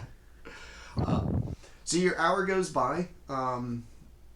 Like I said, relatively, peaceful. You guys are probably still a little stressed. You don't know what else may or may not be out there.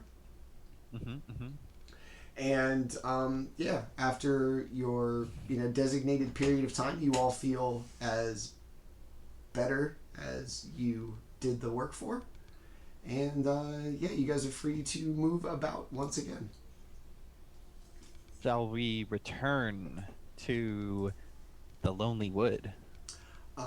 As you make your way out of 9 and to 7, the bucket lift is no longer on the floor with you, but it has been taken up, and the hole that the bucket lift came through is open to the next floor. I remember that happening. Is there like a rope? There's like the kind of like column that the bucket lift rides down on. Is there like a switch or something to call the bucket down, or? It doesn't appear to be. The bucket seemed to be kind of on a wheel set, and the pulley seemed very localized to the bucket. Orryn will get his, the servant, the homunculus servant, Okay. and tell it to go up there and try to lower the bucket. Okay. Hopefully it doesn't die. What's its deal? How far can it get from you? I think it can get as far away from me as I want it to. I'll double check that. I don't remember seeing anything about the limits on that. Right. We don't know its range. We know the range on which you can make it appear, but once you've made it appear, we don't know how far it can go, right? Yeah, well, technically, it's always there. I just don't bring it into combat because, it's got, 6 HP and 13 AC, and I can't make it again until a long rest. So, He is squishy boy. He is squishy boy. It does not appear to have a maximum distance away from me. It just says 30-foot flying speed. Okay. And then all the stuff about if it dies or anything like that. Okay. So you send it up. Can you see through it? I cannot. Okay. I can just basically tell it understands the languages I speak, so I can tell it what to look for and hope that it does what I do. And it has a stat block, yeah? It does have a stat block. What would its strength score be? It has a very high strength of 4, -3. Very high. It's like Jaatuuli. Super strong. He's just dense. He packs it in.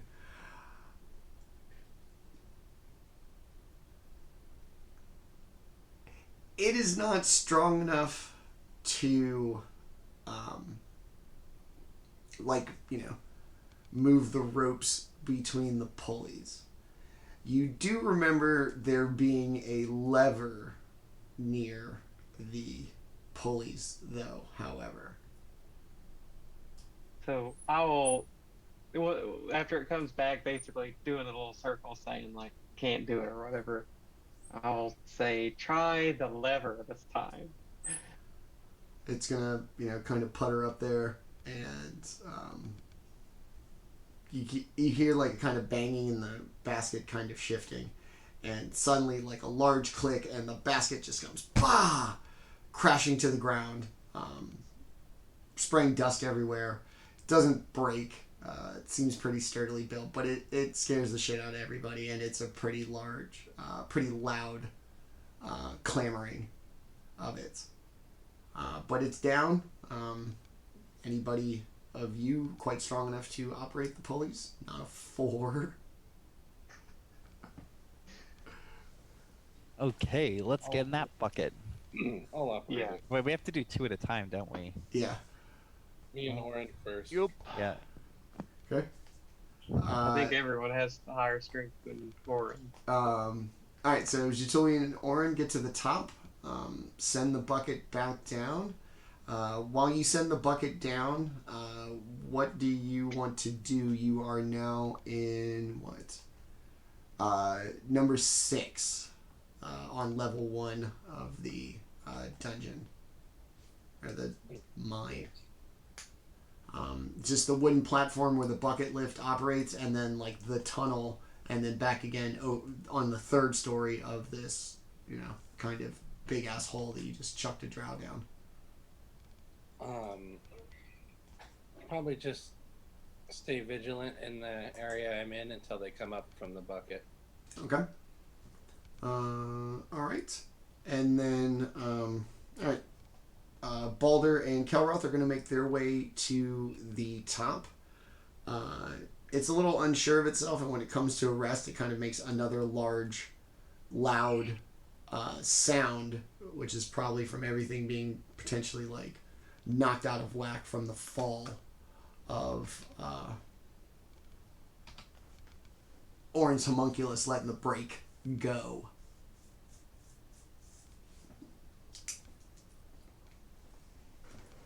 All right. Well, if we're all good, let's Lead our way out.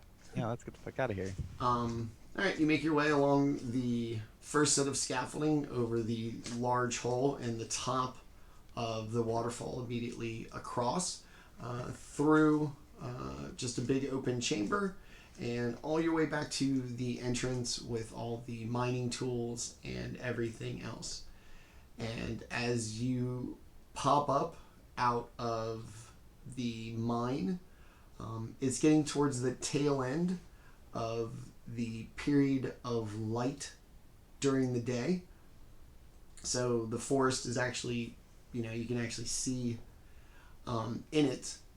And off in the distance, as you kind of come up, your eyes are hard to adjust to, actual sunlight. You see it so infrequently. And off in the distance, you see probably 4 to 5 very large figures kind of making their way through the woods awkwardly. Like ahead of us, towards the town. It's going to be in front of you. You're going to be facing south. You're going to be facing south, so they'll be south moving kind of like northeast, and then the town is going to be looking south. The town is going to be to the west. Yes. Yeah. Are they coming towards us? They're coming in your general direction, not necessarily like straight at you. And can we tell who they are, what they look like? Like I said, they're very large figures. They appear to be humanoid, and their movement seems kind of awkward and irregular, like even from individual to individual. Not like they're not, marching in unison, but even, having a hard time maintaining like a normal gait and a stride. Some of them kind of appear hunched over. Occasionally one falls. Sounds easy to kill if they're so off balance. Yeah. All right. Well, they're coming towards us. Let's go towards them. Okay. Yeah. Let's start in that direction. As you... But we'll stand straighter and more proud and tough looking than they look. Yeah. Flexing my pecs. As... Orryn will just hold up his thunder gauntlet with it lighting up in the dark. Hold it like way up over his head too so they can see it. Yeah. No, thunder gauntlet the shit out of you. So as they get closer, you see like large figures, long hair, eagle feathers adorning their heads. All female. They appear to be Amazons. like the female kind of counterparts to the Goliath barbarian tribe you've encountered before. They have the same markings, the same kind of slight, nuances in dress, but this appears to be a group of 5 or 6 female Goliaths. They all appear to be pretty injured. That's why they're kind of all awkward. Their weapons covered in blood, some of them broken, a couple of them bandaged as they're kind of helped through the lonely woods. These are my folk. Jaatuuli will walk up and go, "Hail, barbarian." Hail, we come from the mountains. We went searching for the men. We don't think they made it. What you meant? Our war party that has been out hunting a druid. They went into the mountains to find him, and they never came back. We went after them, and the horrors that we saw, we have lost hope for their safe return. Where did you see them, or where did you travel to? We went south up into the mountains. We had heard that our war party had found the stronghold of the druid, and we're going to end his menace as true warriors do. And when they didn't return, we set out after them, and we returned back. We are unable to make it all the way to the top. Come with us to Lonelywood, where you can heal. We may not be welcome there. You will be when you are with us. She kind of looks back at her sisters, some of them too exhausted to even give a reaction. Some of them looking very desperate and just hoping that somebody will say yes.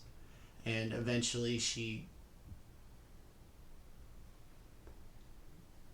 Very well. We have no other choice, for our tribe has been displaced, and it is very far to them. This may be our only chance. And she turns and kind of straightens up. Come, sisters. We must hope. I'll. Are there any of them that look super ragged, like they're having a hard time walking? I'm just gonna use my channel divinity, Okay. and I can heal as many creatures as I want within 30 feet of me, and I have 20 hit points to spare, so I will split them amongst the injured, probably giving more to the most injured. Okay. You're gonna give all 20? All 20. Okay. So go ahead and... What, you're just gonna kind of... Alright, ladies, huddle up. Well, no, it's within 30 feet, so as long as I'm standing in any radius within them, I can just heal them. Okay. They get markedly... Hold up my my holy symbol, and glowing light comes out. Hot glowing light all over the ladies. So it gets noticeably It warmer. literally explodes out of my holy symbol in their direction and heals them. Okay. Kelroth knows how to deal with the ladies. So they get like demonstrably better. They kind of straighten up. Some of their larger wounds close, and they almost seem optimistic now, and not just this vacant, almost death march that they appeared when they walked up on you. That's all. That's all I can do for now. But if we can make it to the town and I can get some rest, I could probably do a bit more. She nods. You have done quite enough. The mother's blessings shine upon us all through you. And she gives you like a kind of reverent little bow. No problem. After I expend hot energy, I need some time to rest. I need a sandwich and a But, smoke. You ladies go on ahead. I'm gonna be back here. Damn, No, I'm no, good. no, okay. Heals, boy. Serious. I Just just heading off to Lonelywood.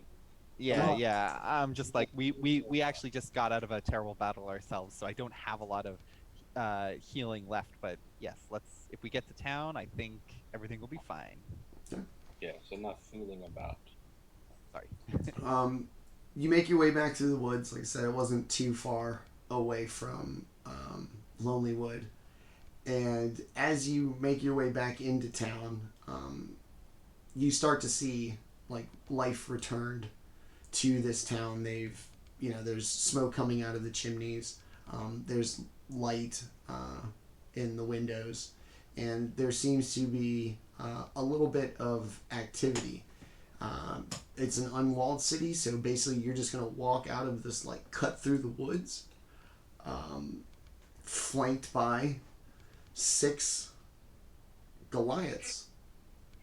And as you kind of come into view, the Goliaths potentially first because of how tall they are, some of the citizens of the town start to kind of cower, and you even see some like actively running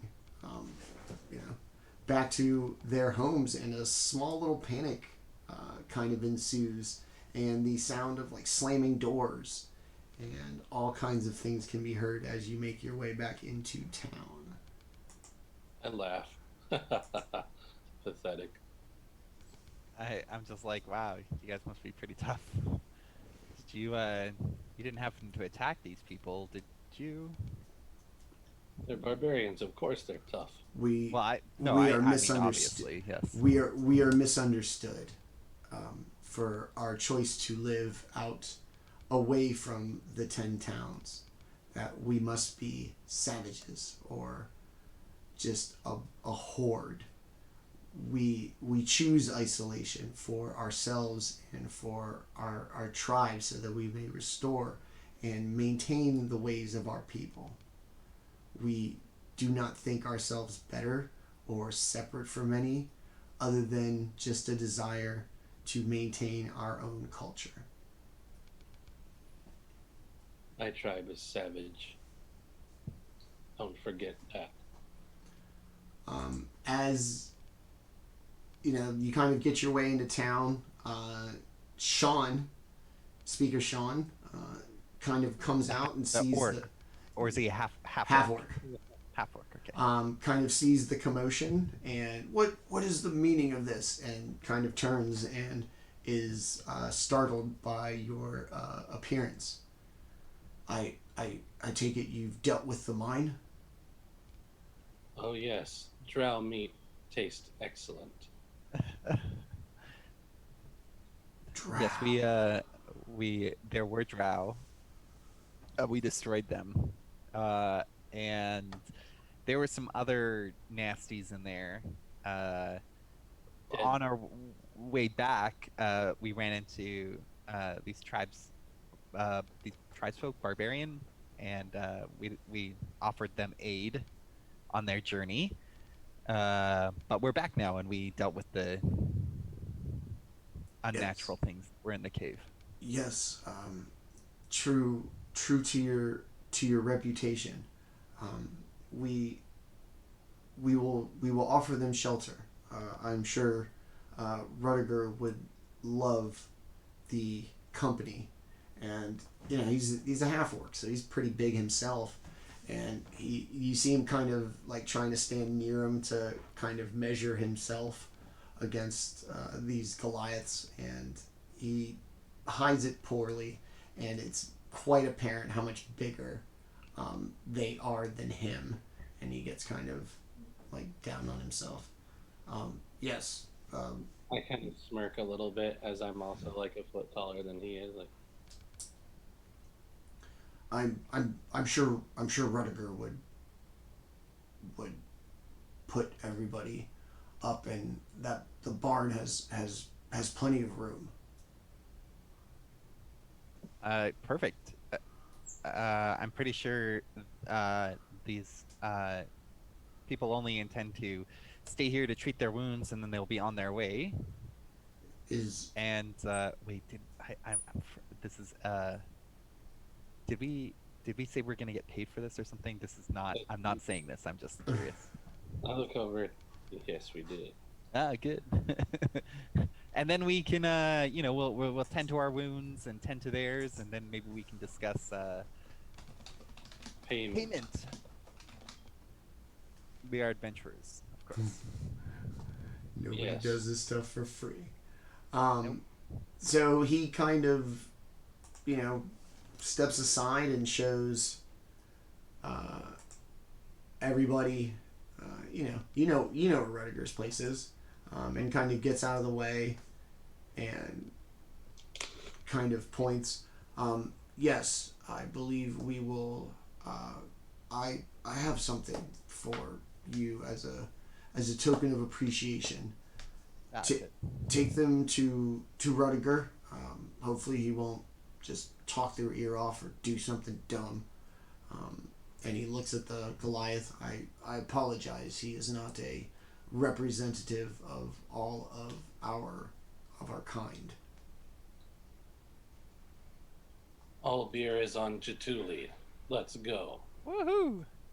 On our way back, I will temporarily split from the group and go and check on the dwarves, the ones that I met before.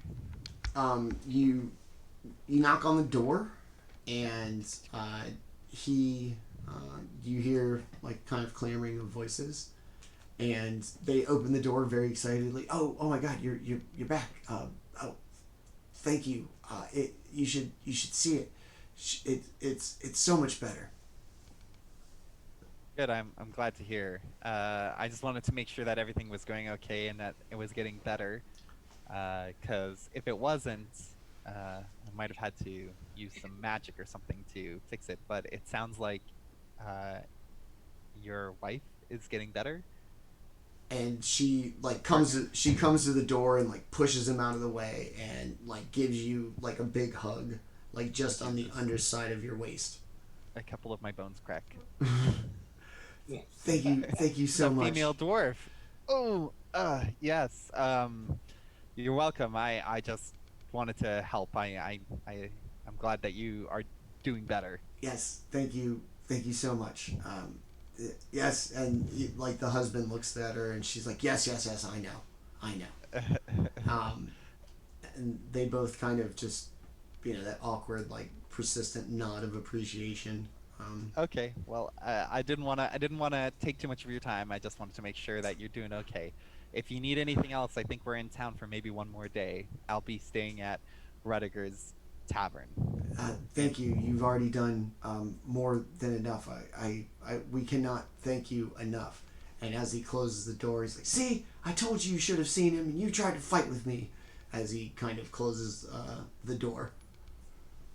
Ruining relationships one spell at a time. Okay. Cool. I'll head back and join the group. I just wanted to check in on the dwarf. Random NPCs I made friends with. Everybody kind of makes it back to the bar. Rudiger is sitting on the same side of the bar he was when you got there the night before, like customer, just kind of drinking. And he turns and Counts Jaatuuli, Baldr, and Orryn. The half elf didn't make it. I'm coming. I'm coming. He's almost here. He has always been lollygagging. Oh, I thought you know he didn't make it. Oh, he's just not here yet. Oh, my apologies. I'm sorry. Seems He very would have capable. brought his body. Don't So they burned it. oh, what was I say? Don't go bringing dead bodies into my bar. And No, like no, we would burn it. after, In the wood. without even realizing, he stops talking like mid sentence and looks at the Goliaths. Well, what do we have here? These are Goliath barbarians, our friends. I would hope so. I don't even know. And like he's kind of walking around, and they stand there awkwardly as this half orc with one arm and one eye. You know, kind of gives them the once over. I've lived here quite a while, and I know of you and your reputations. I've just never actually met any of you. Here, have a seat. Beer is on Jaatuuli. I'll hand him 5 gold. He just kind of sticks his hand out, like not taking his eyes off the Goliaths. Yeah, thanks. Sure. You know, I only got the one arm, you see. Not really too quick on the beer tap, if you catch my drift. If we're gonna have a lot of beers and a lot of quickly, I can't be the one pouring them. Get out of the way, then. And Jaatuuli will walk over there and pick up a glass and... damn it. Orryn, come over here. Or will run on over. Pour the Help beer. out. He'll grab the thing and then start like, you know, I guess you would have to do it. 'Cause I'd have to hold those glasses in both hands. Essentially for Goliath barbarians and everything. Like, That's true. The big glasses. Well, I'll hold the thing and you hand him the Yeah. cup. or and then he'll just like reach up, like right up to about their thighs. We'll get an assembly line going. Everyone's drinking. Rudiger, in the kind of, since he's not pouring the drinks, kind of disappears for a moment, and he comes back with these necklaces that somehow are like proportionally sized for the Goliaths, with what look like a bone about like yay big, probably 3 to 4 inches long on the string. And he hands them out to the Goliaths, and they look at him. Is this what we think it is? And he nods. And they put them on, and they all kind of sit down. And as they do, you notice them all getting better, and their posture and their temperament, the open wounds closing. And after a couple of moments, even the ones that looked the worst walking into the bar now seem to be kind of lively and enjoying the party at the half-orc barn. Magic necklaces? After everybody looks okay, Rudiger kind of walks around again, collecting all of the necklaces back. And blessings from a giant goddess. Those in her favor receive its boon. And he kind of takes them back one by one, disappears back to a little room, and comes back, glass in hand, as if nothing had ever happened. Going back to drinking. I forgot. Did Sean give us something to give to him? No, Sean said to get it. Oh, to get our reward from him? No, that Sean was gonna get it. He was gonna basically meet you here. Oh, okay. Yeah. Okay. I'm gonna have a drink, but I'm tired and I'm gonna head to bed after one drink. Mhm. I will be bringing in many drinks before sleep. All right. Orryn will also drink quite a bit. He's, you know, he had a tough battle. He definitely wants to. Of course, you know, obviously, a lot for him is like just a normal size of glass. Yeah. It's only about 4 in the afternoon.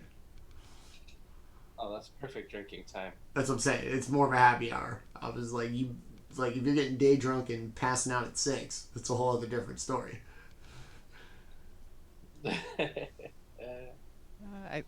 You know, we had a lot to drink last night, and now it's like exhausted from battle. You know, the Goliaths kind of stay and hang out. The next thing you know, for those who stick around, they're like arm wrestling and doing kind of odd feats of strength in the bar. They've broken some furniture. With me, of course. Rudiger seems a little kind of upset that they're coming in and kind of trashing his place. He's also kind of egging it on as well. I will take them on in every strength contest. I'll show you how to be strong. All faded. So, you know, the night kind of carries on, I guess. What? Kelroth's going to go to sleep early. Yeah, I'll probably head to bed around 6. I'm gonna take an early night. Okay. Mostly just to rest, and then eventually I'll go to bed or something. But I'm just gonna relax and I don't know, make a note. Oh wait. Oh, don't I have? Oh, don't I have a letter? Didn't I get another letter to write to? What's his name? Yes. Bespit. Bespit. Yeah. And you Didn't I magic another letter or something? You didn't magic him another letter because you didn't have anything to like new to say. But you had. No, but didn't I get another one? Yes, and you have one that's ready to be sent whenever you feel like there's information worth sending. Yeah. Okay. So I'll spend like some time, and I think I'll tell him about drow incursions and forgotten cities and with Cryovane. yeah, and that there's a white dragon, and like, you know, I'm mildly vague, but I'm giving him tidbits. You know, he doesn't need to know everything, but you know, make it seem maybe make it seem a little bit more exciting. I mean, it is exciting, but like, you know, I know how he works. I gotta talk up this stuff. All right, so you write So your. because it's like it's scroll, and I'm writing it to him, and then then it appears to him. Folds up and it disappears in front of you. Cool, yeah. So yeah, I spend some time doing that. Okay, so it just kind of folds itself up nicely. You see a nice little wax seal appear, and it disappears into a puff of smoke. Everybody else kind of keeps going. Sean eventually makes its way to the bar and is kind of like, I don't know if put off is the right word, but definitely seems some type of thing about this for, you know, this kind of revelry and horseplay, roughhousing, taking on in this bar. I'm sorry, I don't know what to do. As like two Goliaths go like wrestling and crashing down and smashing a table like right next to him as he walks in. Jaatuuli sees him Hey, Orkling. Come on in. Why did it take you so long? It, it's I had to find something. Just I want to properly thank you for what you've done for all of Icewind Dale and the Lonelywood in particular. We know that we will not starve.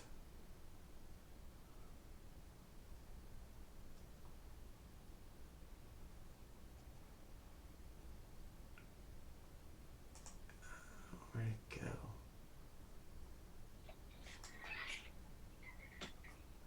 Hold on. I gotta find this thing. I'll shove a beer into his hand.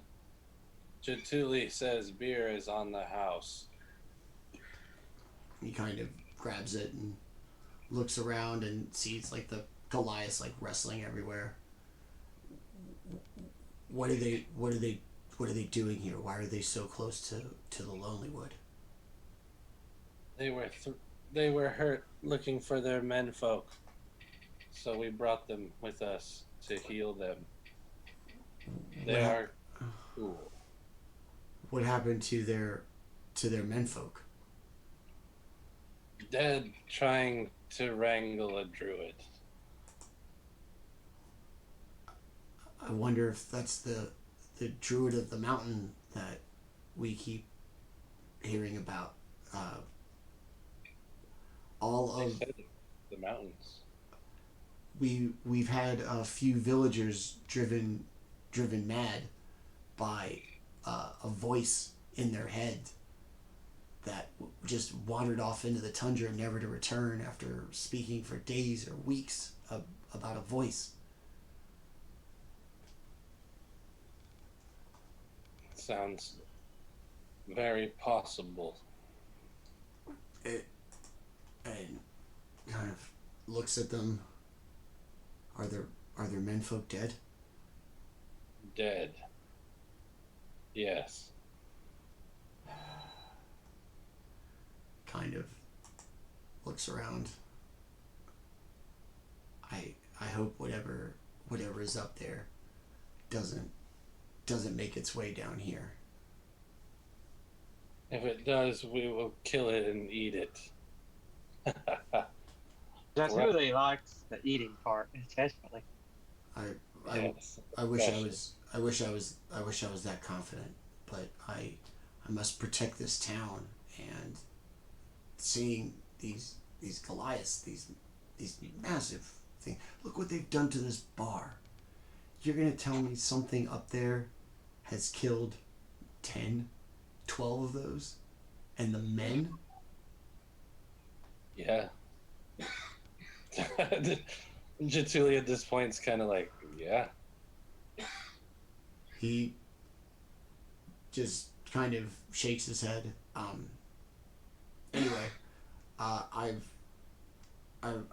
brought you this. I don't know that it may do much, but it's from my tribe, our tribe, and I would like to give it to you for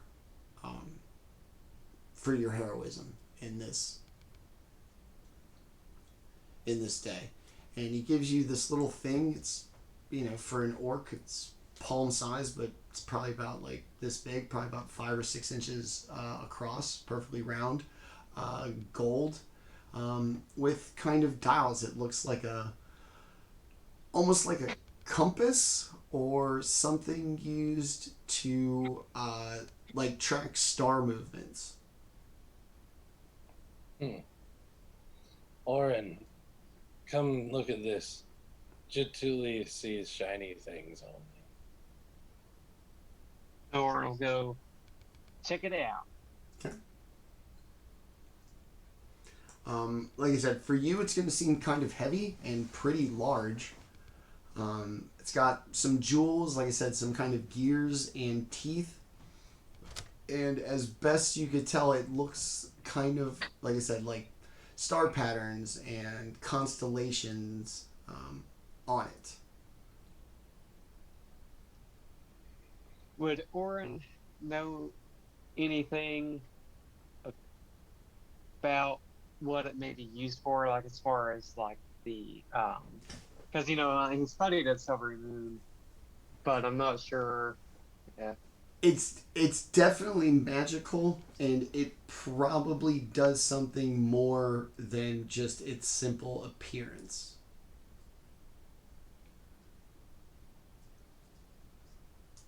Uh, could cast Identify as a Uh-huh. ritual?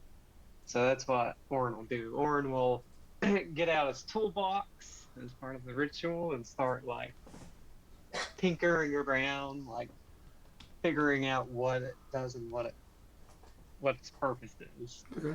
As you kind of sit there, hold it, and kind of investigate what it does, while the bar still kind of goes crazy around you. You get the sense that this is an actual powerful artifact that does not necessarily use the stars as a way of like tracking movement, but maybe using the movement of the stars to harness for the power of this object. And that's like I sent it to you in chat, in a Zoom chat, that's its big old stat block. And it is called the Wheel of Stars. Awesome. And he seems kind of sad to part with it after he gives it to you. He kind of keeps an eye on it, and then eventually kind of seems to lighten up and start to drink with the Goliaths, even if somewhat like kind of awkwardly.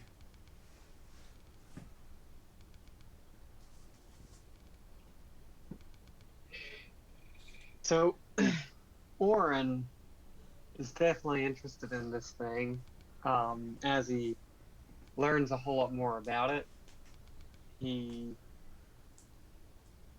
realizes that even though he really likes the magic items, given the functionality of it and everything it can do, he believes that Kelroth would probably do better with this particular item.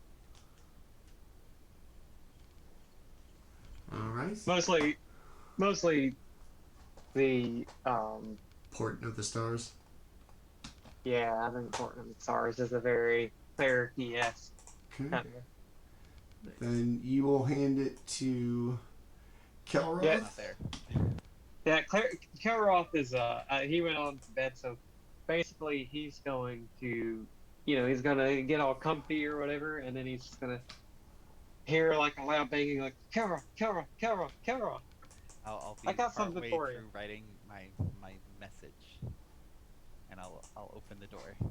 Okay, I don't know why it's not doing this. I'm gonna do it this way. Orryn will hold up this this magical item, and he will say, Kelroth, I think this would work really well for you.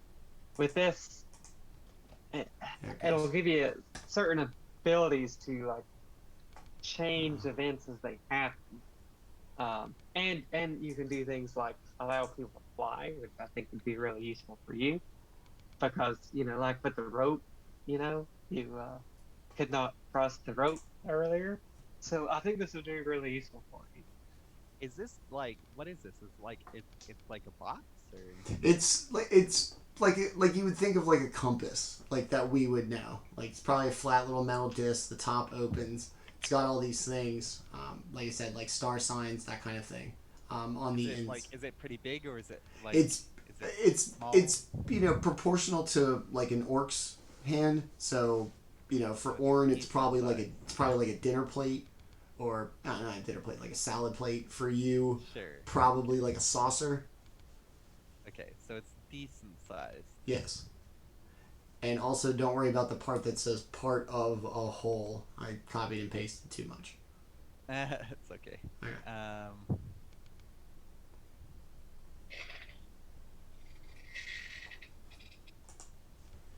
Okay. Alrighty. Well, I'll take it. Okay.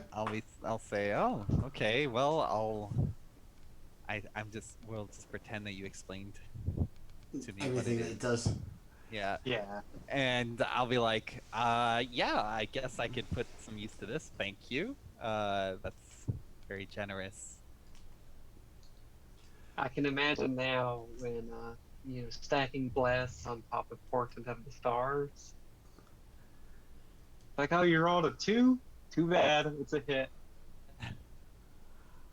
As Kelroth kind of looks at his new item, everybody kind of continues the revelry. Rudiger suddenly kind of perks up. Shh, shh, shh, shh. You guys hear that?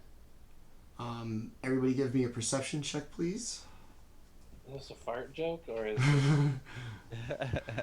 Pull my finger. Give me a strength check. Am I making this roll too upstairs? No. Everybody at the bar. perception? I got a pretty good one. 11. Okay.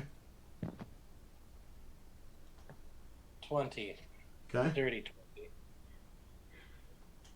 Orryn? Come. I was up there with Kelroth. Okay. But I rolled a 5, if it matters. You definitely did not. So when Rudiger kind of tells everybody to quiet down, outside, it's a barn, so there's gaps in the boards and kind of everything. The rock appears to be the only thing keeping the place warm and kind of out of the elements. You hear like a clamoring out in the streets, very similar to how the people reacted upon seeing the Goliaths. And along with the kind of commotion of the townsfolk, you hear an odd kind of like screeching sound, like a labored screeching sound, and the clattering of chains along the side of the barn getting closer, the screech. And as you kind of follow the sound of the chains and the screeching along the side of the building to like the front where the barn door is, the commotion of the town has stopped and it is eerily silent. You hear the rattling of the chains and a couple of screeches, and the barn door slides open. Mm-hmm. And at the door stands the familiar face of Philin Harple with her 3 undead kobolds in tow. Why, it appears we have found the correct place for refreshment and revelry. Come, my pets, as she tugs on her little chain and she saunters in, and as they're clear, she waves a hand and closes the barn door. Kind of looks around. Wow, what might we be celebrating today? This looks to be quite the occasion. We are celebrating the death of the Dark Elves, which dwelled in the mine. Well, I'm sure 2 drow are quite the accomplishment, worthy of libations and apparently feats of strength and the destruction of furniture. So who am I to judge? However, as somebody aware of the larger picture, I am afraid that 2 drow are nothing compared to the larger problem of their father in the mountains. I will eat his face as well, or throw him down the mountain. like I did my brother. uh, that guy was an asshole. Yes, assholery aside, I dare not tell these fine women of valor and strength what has happened to their mates. It was a most unfortunate end, and not even by that which they sought. The sheer climb up the mountain is so treacherous that they weren't even able to encounter that which they sought before they were. She kind of looks over at them, sees them occupied, and before they were killed.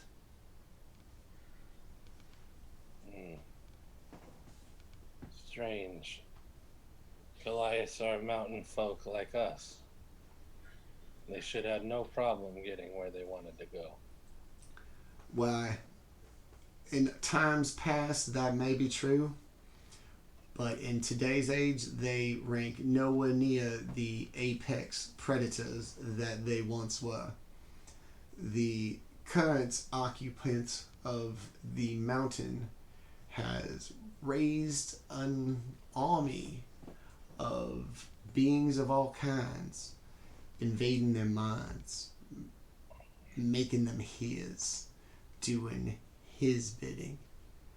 They think with a common mind and a common purpose, and as such have become oh so dangerous. We will kill all of them. All of them. I look over to Baldr. Right, monk. You punch and I bite. We'll win. She kind of ignores you, lights up a little cigar of hers. Well, biting and kicking. The world is saved. Let me alert all of us that we shall be fine, that everybody can go home now. Oh wait, we cannot. You, unfortunately, are all that remains of adventurers in this land. And me, being the ever helpful soul that I am, ever committed to the well-being of Icewind Dale and its people, am here to offer you my guidance, just in your time of need. We are so lucky to have you here. I do not doubt it. And she, for the first time, lets her chained kind of kobolds loose, and they just kind of run around and like knock shit off the tables and just like poorly behaved toddlers. Now, my children, we are guests in this barn. I do not enjoy the more rural settlements of the 10 towns, but I was informed by all who live here that you were about, and I felt as if it was time to once again see and check on the progress of our little shared endeavor of ridding Icewind Dale of this curse. We are not close to removing it, but we have killed many things in the process. And many more will need to die in order to even make headway into this calamity. As you may have learned from your excursion under the ground with the drow, they are harvesting this crystal. And whatever they intend to do with it is to dwarf this winter that Auril has set upon us. This is a perpetual long suffering. What these drow are planning is swift and decisive. And I do not know what it is. And I cannot be in more than one place at once. I would implore you to visit this drow while I gather the last of the pieces so that we may go see Orryn. And tear her limb from limb. I have always pictured myself an exceptional wizard. The idea of the destruction of a god would make me notorious and famous on my own, not as a member of the Hopple family, but as Velen Hopple with the other Hopples, my relatives. Now, put that down, she yells at one of the kobolds as it kind of knocks like a beaker or something over, just smashing it to the ground. Well, if I may, see that I am interrupted, and as I stated, I am headed north. I've almost managed to figure out how to get to the island, and if you, my haughty adventurers, do not manage to subdue this rabble-rouser in the mountains, I'm afraid my research and everything into Orryn will be for nothing, for we will all perish, not under her curse, but under whatever this druid has installed.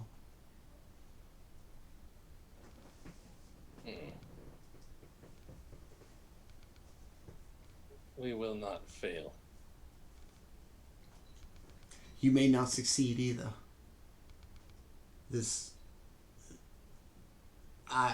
I'm truly more concerned about this druid.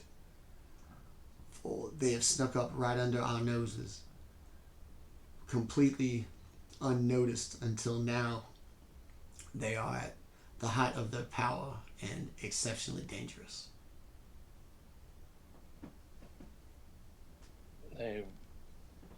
We will not fail.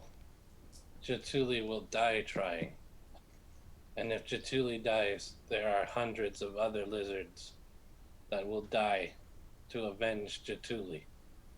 She kind of gives you a look and then makes a little motion with her hand, and in it an image appears of Vori Village, and things appear much worse than they did when you left. There appear to be fewer tribes members. The ones that do remain seem skinny and ill. The village is a mess. Debris everywhere, like what little meat and things that they've managed to hunt are in piles, just rotting. Hundreds more, you say? Well, I would suggest perhaps you hurry along while that is still an accurate statement, for taking any longer, it may be dozens. After that, just a few. And if this druid is not dealt with, there will be none of you or any of us to deal or even care that Orryn has frozen this land forever.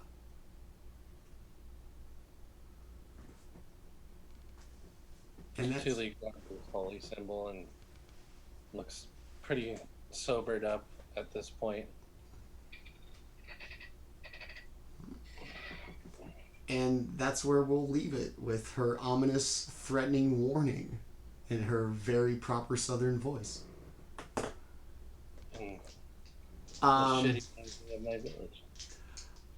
With all of that, I would like to welcome our party to level 5.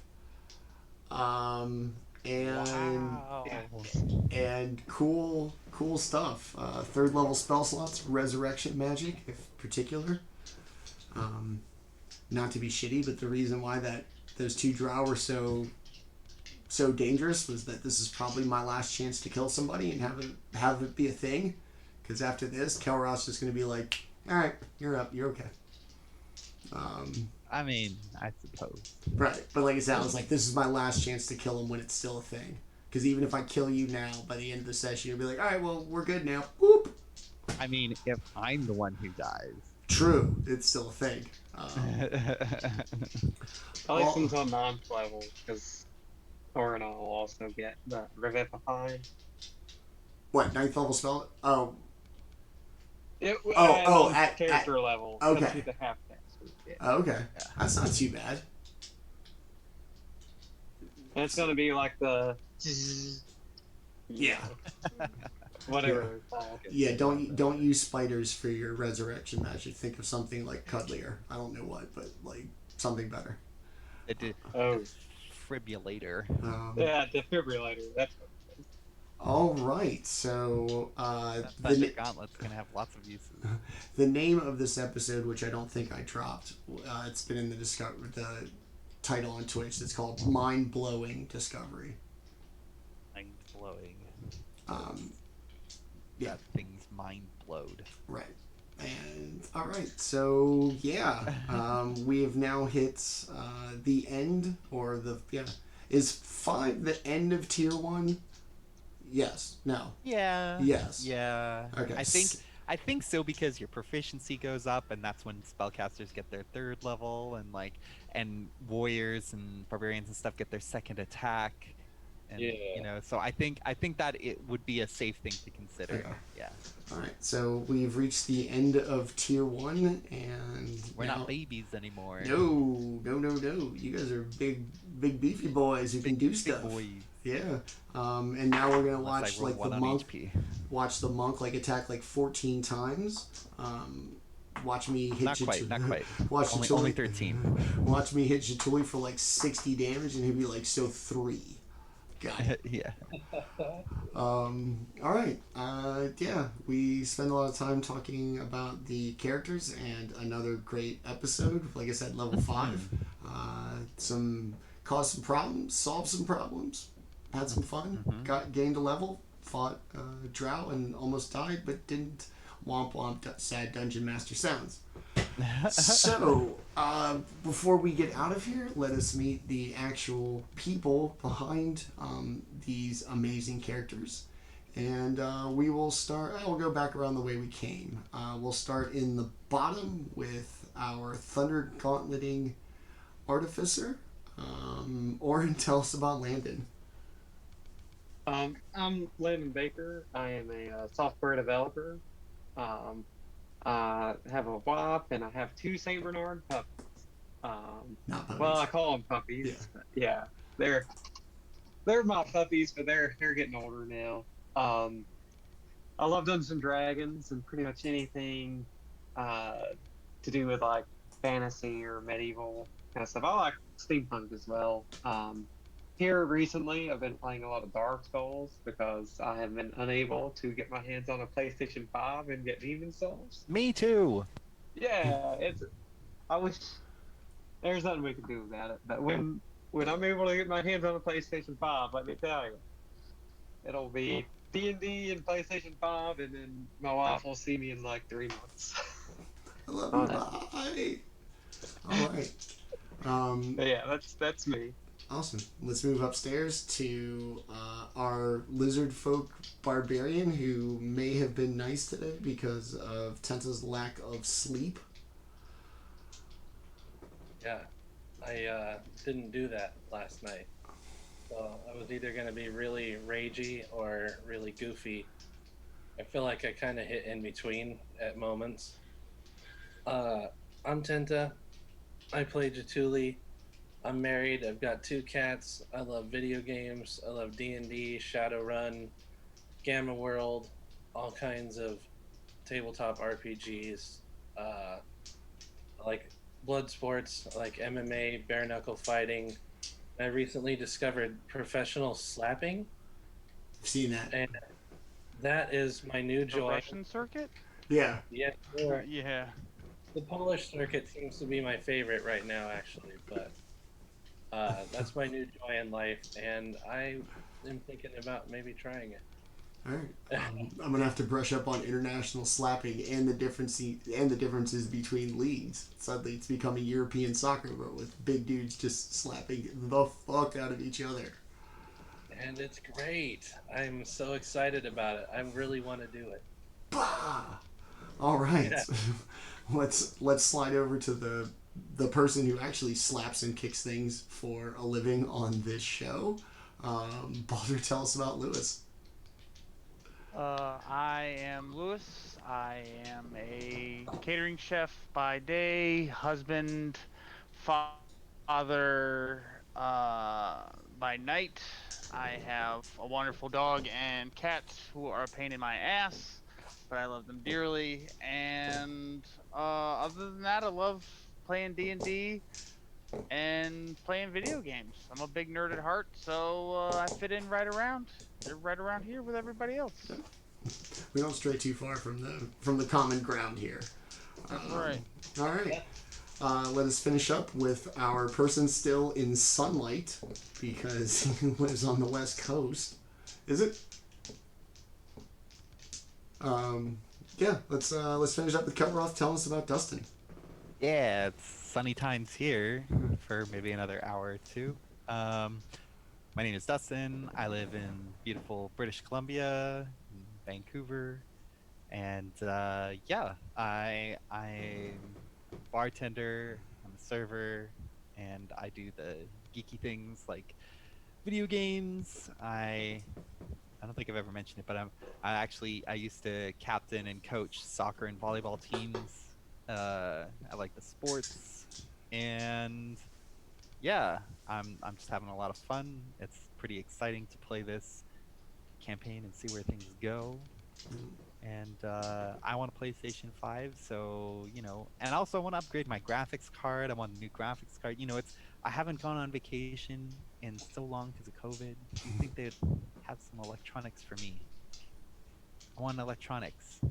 Anyways, that's me. I'm upset, but I'm happy, and yes. I think that's all of us.